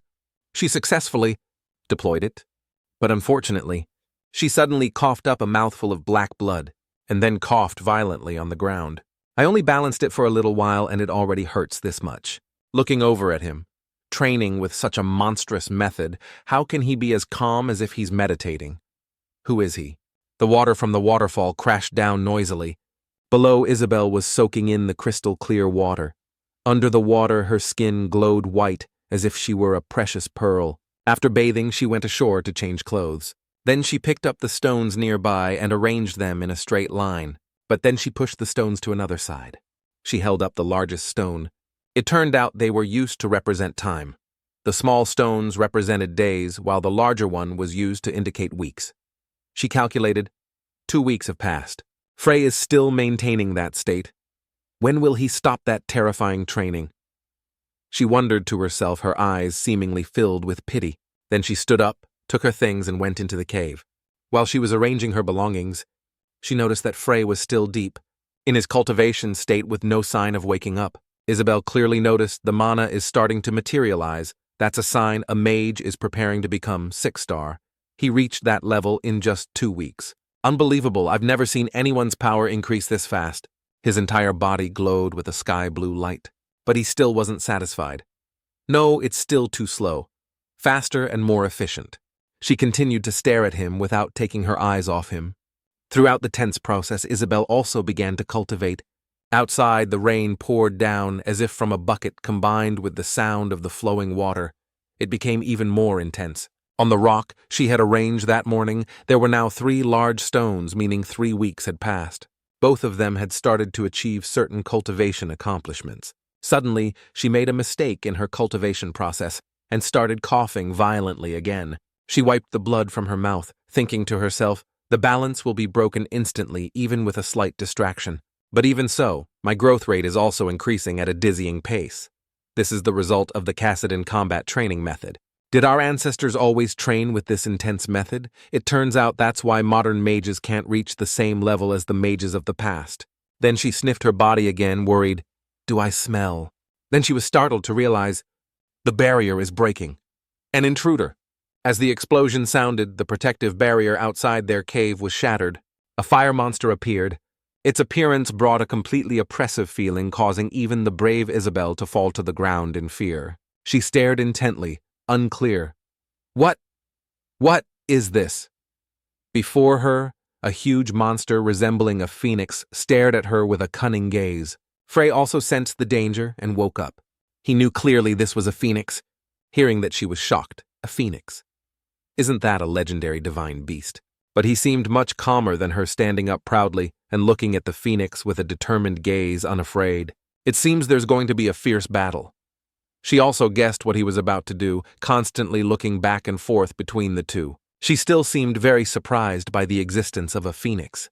Here I know Hispania is home to dozens of strange creatures, but I never expected a divine beast to appear here. While she was lost in thought, Frey had already extended his hand and slowly approached, saying, it was attracted by the fire attribute mana from the combat method. Come to me. At his invitation, she worriedly reminded him. It's very dangerous. Humans can't tame divine beasts. The phoenix is a noble divine beast. Inside it lies an arrogant nature. There's no way it would easily accept a master who is just a small, ordinary human. He continued, are you just going to stand there and watch? Didn't you come to ask for help?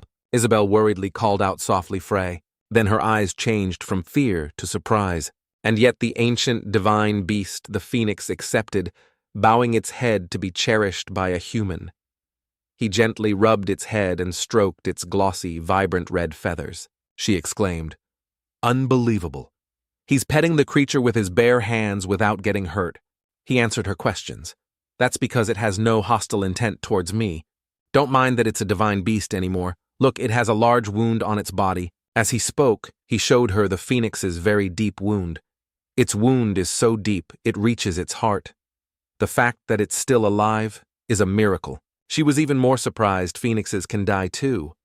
But they're phoenixes. He explained phoenixes are actually less constrained by death than other species. That doesn't mean they are immortal. After hearing him, she fell into thought. Something that could inflict such a large wound on a divine beast is hiding somewhere inside this mountain range. Outside, it had turned dark. The rain hadn't let up at all. Heavy raindrops fell noisily, streaming down to the ground. Frey gently patted the phoenix's head and said to it, it seems you fought an opponent beyond your league. It's okay now. I can help you. The divine beast phoenix was now obediently lying on the ground, letting him pet it, looking just like a cute little puppy. Frey's eyes became excited. At the same time, the phoenix also slowly closed its eyes and fell asleep, its whole body emitting a mesmerizingly beautiful purple light, Isabel whispered. The phoenix is obediently listening to him. He suddenly asked, "So you want to take the fruits of my training?" The phoenix opened its eyes and replied, "Cuckoo!" He continued, "Just kidding, hang in there just a little more." He looked at it with a hint of affection in his eyes, seeing that she thought to herself, so he can have an expression like this too. Not just his expression, even his voice has changed. Now he's completely different from the person I know. The atmosphere around has suddenly become more peaceful. Frey closed his eyes. Suddenly a scene appeared of him leading the phoenix up a cliff in a torrential downpour. He now a bit stern said to it, "Isn't today a beautiful day? It's just a few raindrops, don't be scared." Below was a raging, churning torrent of water. He continued to encourage it.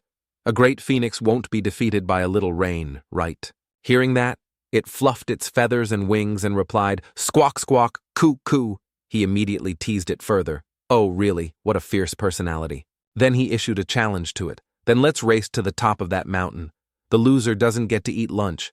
As he started, he even turned back to mock it. "Oh, I forgot. You can't talk. Anyway, if you don't want to go hungry, then flap those wings with all your might." That's not right. The person just now wasn't Frey. He is Lucas Trauman, the greatest mage in human history, the one who challenged even the gods. That was his memory. Returning to reality, Frey opened his eyes and murmured, "How nostalgic, my old friend acted just like you." Isabel didn't understand. After his treatment, the old wounds on its body began to heal, a transformation visible to the naked eye. Seeing this, she happily thought, so the phoenix recovers faster after absorbing fire attribute mana. It pushed itself up, let out a cry, then flapped its wings and took flight, releasing a terrifying amount of power. Its roar made Isabel standing on the side unable to bear it and had to cover her ears with her hands. He gently touched its head and said, "This is to thank you for bringing back some memories for me. From now on, be careful when choosing your opponents." It looked at him with eyes full of gratitude, then flapped its wings and flew away. As he watched with a hint of regret, after it left, only the two of them remained in the cave. He suddenly noticed one of its feathers was left on the ground. He exclaimed, "Good heavens, it didn't have to." Then he bent down and picked it up, a phoenix feather. It can be used to heal wounds or craft magic items. It's very expensive on the black market. Then he put it in his spatial bag. He surmised, "It seems it's quite fair, unlike someone who hasn't helped at all, even though I've given her food and shelter for a whole month." Hearing that, she suddenly felt stung. Weren't those words directed at her? She uncomfortably questioned him, "Are you mocking me? Can't you talk to people decently?" He didn't bother to answer and closed his eyes to continue cultivating. She didn't bother with him anymore either. From night to day, time outside continued to cycle. Everything was lush and full of vibrant life. The stones she used to count time had accumulated to 4, meaning the 1-month deadline was about to end. Inside, the two were resting after a long period of training. 4 weeks have passed. Isabel, while drinking water, stared at the still cultivating Frey with worry. He could pass out at any moment. He's been meditating like this the whole time without eating or drinking anything. Although this is a bit concerning for some reason, his mysterious appearance looks like that of an immortal in my eyes. She secretly praised him truly an outstanding person, even though his outward actions are always flippant. The cold and sharp demeanor he sometimes shows, the kind and gentle gestures towards the phoenix, along with his vast historical knowledge and his words that show a mature and experienced person, it's as if the depth within him is exactly like that of an omnipotent great mage. The depth within him is exactly like that of an omnipotent great mage. A great mage. Then she was startled to realize his whole body was glowing red. It's happening again. But watching him like this reminds me of the great mage Lucas Trauman. Could it be that I'm suppressing feelings of admiration and respect for him? He also coughed once. Her eyes widened in disbelief at what she was seeing. Just a moment ago, his entire body was red, representing the fire attribute, but now it had turned blue, indicating the water attribute. He opened his eyes and stood up straight. She closed her eyes and sighed in relief. After a month, he finally succeeded. She spoke up. "Congratulations! You've become a 6-star mage." Frey stared at his hands. His whole body was still glowing with a beautiful aquamarine light. Frey stared intently at the palm of his hand. As for Isabel, she stared wide-eyed at his glowing body, unable to hold back her admiration, beyond imagination. The youngest person to reach 6-star so far was only 35 years old. If news of a student from the academy reaching 6-star got out, the whole world would surely be shaken. As for him, he closed his eyes to feel it. Now I can absorb mana just by breathing. But suddenly he opened his eyes wide, and then collapsed to the ground. She yelled in worry, "Frey!" Then she ran up to support his falling body. Supported on her shoulder, he could only force a smile and say, "Starving for several weeks might have made me too weak." She asked back, "Do you want to eat steak?" He replied, "No, let's go hunting. I want some greasy food." She checked on his health first. "Can you still walk in your condition?" But he still arrogantly replied, "Who do you think you're talking to?" After that, the two of them went outside and headed into the forest. Arriving at a clearing, they saw many minotaur-like monsters had fallen to the ground. Isabel asked, in fear, "What happened here?" The scene of their deaths was extremely gruesome. One even had its tongue lolling out, its eyes rolled back white. He said while looking around, "That phoenix, no wonder I didn't sense any monsters around while I was training." Hearing that, she smiled brightly and replied, "It probably wanted to protect us." He recalled an old scene before he had joked with it, "So you want to take the fruits of my training?" And it had unhesitatingly replied, "Cuckoo." He chuckled to himself. This creature had already said not to worry about it. "We'll meet again if fate allows." A moment later he said, "Looks like we don't need to hunt anymore. After we eat, let's head straight to Schweizer's dungeon." Suddenly in the quiet space, a person's loud scream echoed no. Both of them were startled by this scream. They immediately recognized it as a human voice not far from here. Frey was a bit annoyed. "Don't interrupt a man when he's about to eat." To Isabel's surprise, he immediately jumped towards the source of the sound, through a space that seemed to pierce the thin layer of clouds surrounding this place. She called after him, Frey. Before she could say anything more, he had disappeared into space, leaving her alone here. She wondered in confusion, what am I supposed to do now? Elsewhere, a person was trembling in fear. This person was crying non-stop and emitting weak cries for help. "Help me." Next to his head was a dagger stuck firmly in a rock. It seemed if he moved just 0.1 millimeter more, the dagger would go right into his head. It turned out he was tied tightly to an ancient tree by a strange tribe. Not only him, but next to him were two others tied together, but both were already dead.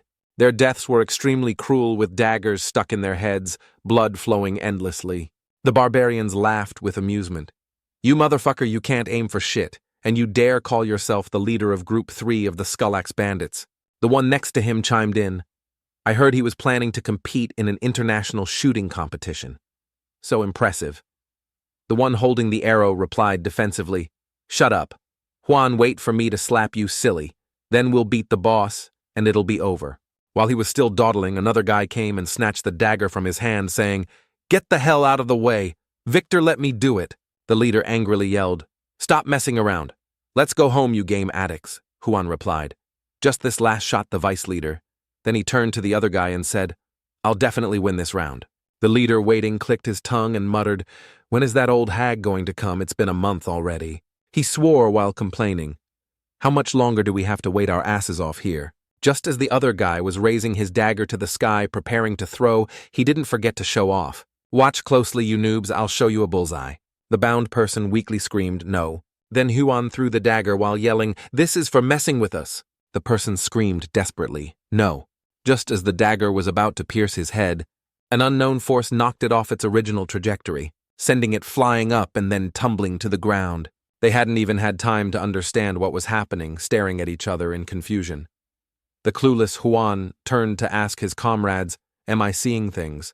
Victor, the big idiot, was still laughing out loud as he walked up, patted his shoulder, and said, "It was the wind. It's okay, you just have bad luck." Then he laughed smugly. Juan was trembling with anger. Damn that fucking wind. These guys are truly simple-minded. With such a powerful throw, what kind of wind could possibly knock the dagger away? If there was, could they still be standing firm on the ground like this?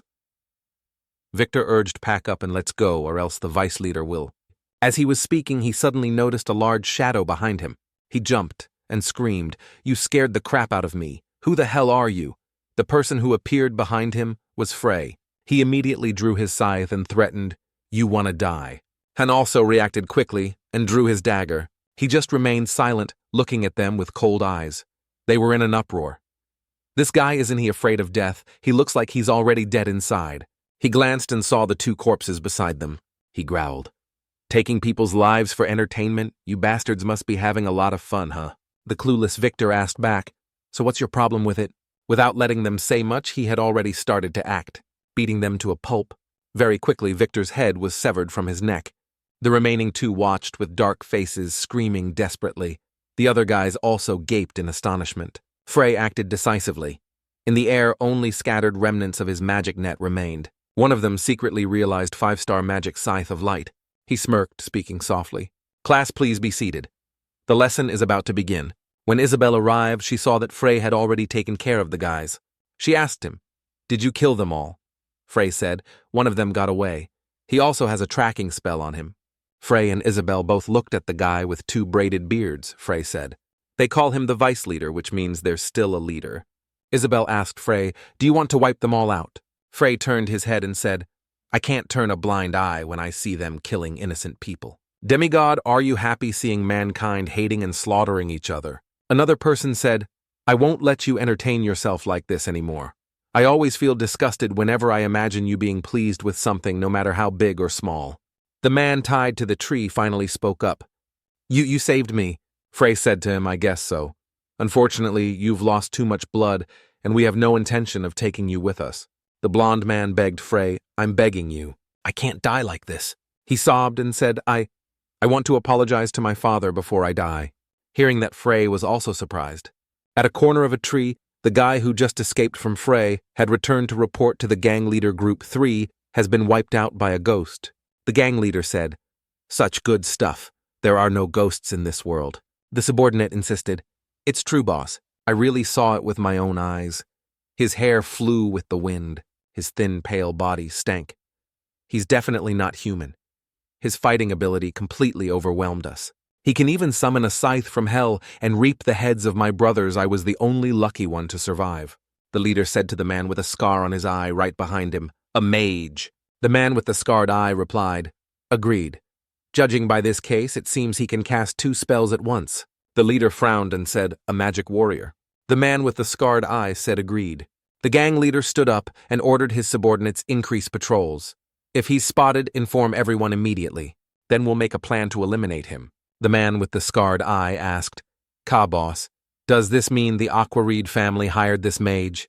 The leader ground his teeth and said that family of knights would lick a mage's ass. The leader turned to scold the guy who just escaped from Frey. "You guys were playing human darts again, weren't you?" The guy fearfully begged, I'm sorry, I was just bored at the time." The subordinate replied, "That guy is just a measly mercenary. You know him too, the one who led that mother and daughter to gather herbs." The leader thought, he probably can't afford to hire a magic warrior. So who is that guy? In a forest on the ground, there were broken carriages and corpses of warriors lying scattered, along with the heavy breathing of soldiers. The leader spoke to a girl. "Come on, don't look at me like that. It ruins the fun. Do you know how long I've been looking for you?" The eldest daughter of the proud knight family, Aquareed, Sonia Aquareed. Ka's subordinates charged at Sonia. She fought against them alone. After dealing with Kay's subordinates, she drew her sword and charged at Kay, yelling, "Die!" As Sonia charged at Kay, the scarred-faced man stepped up and blocked her sword, which was aimed at Ka. The scarred-faced man used force to knock Sonia backward. Ka, feigning fear, said to her, "Phew, I think I'm starting to like you. You fight so hard and still won't let go of your sword. It seems the rumors about the flame sword of the kingdom of Luanobli are true."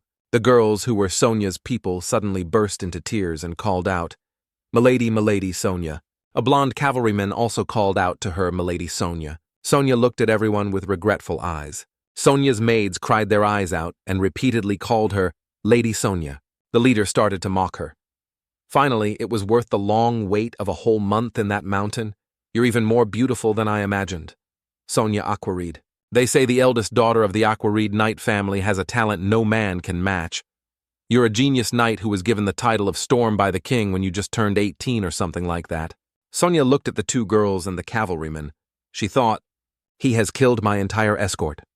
Only 2 maids and Lord Luther are left. Lord Luther has been retired for a long time. Now I'm the only one left who can fight. On the other hand, there are more than 20 of them, and every one of them is very strong. There's no turning back from this move, damn it, Ka asked her. But I have a question. Where is your mage escort? Sonia angrily yelled, nonsense. Do you think a prestigious knight family like us needs protection from lowly mages?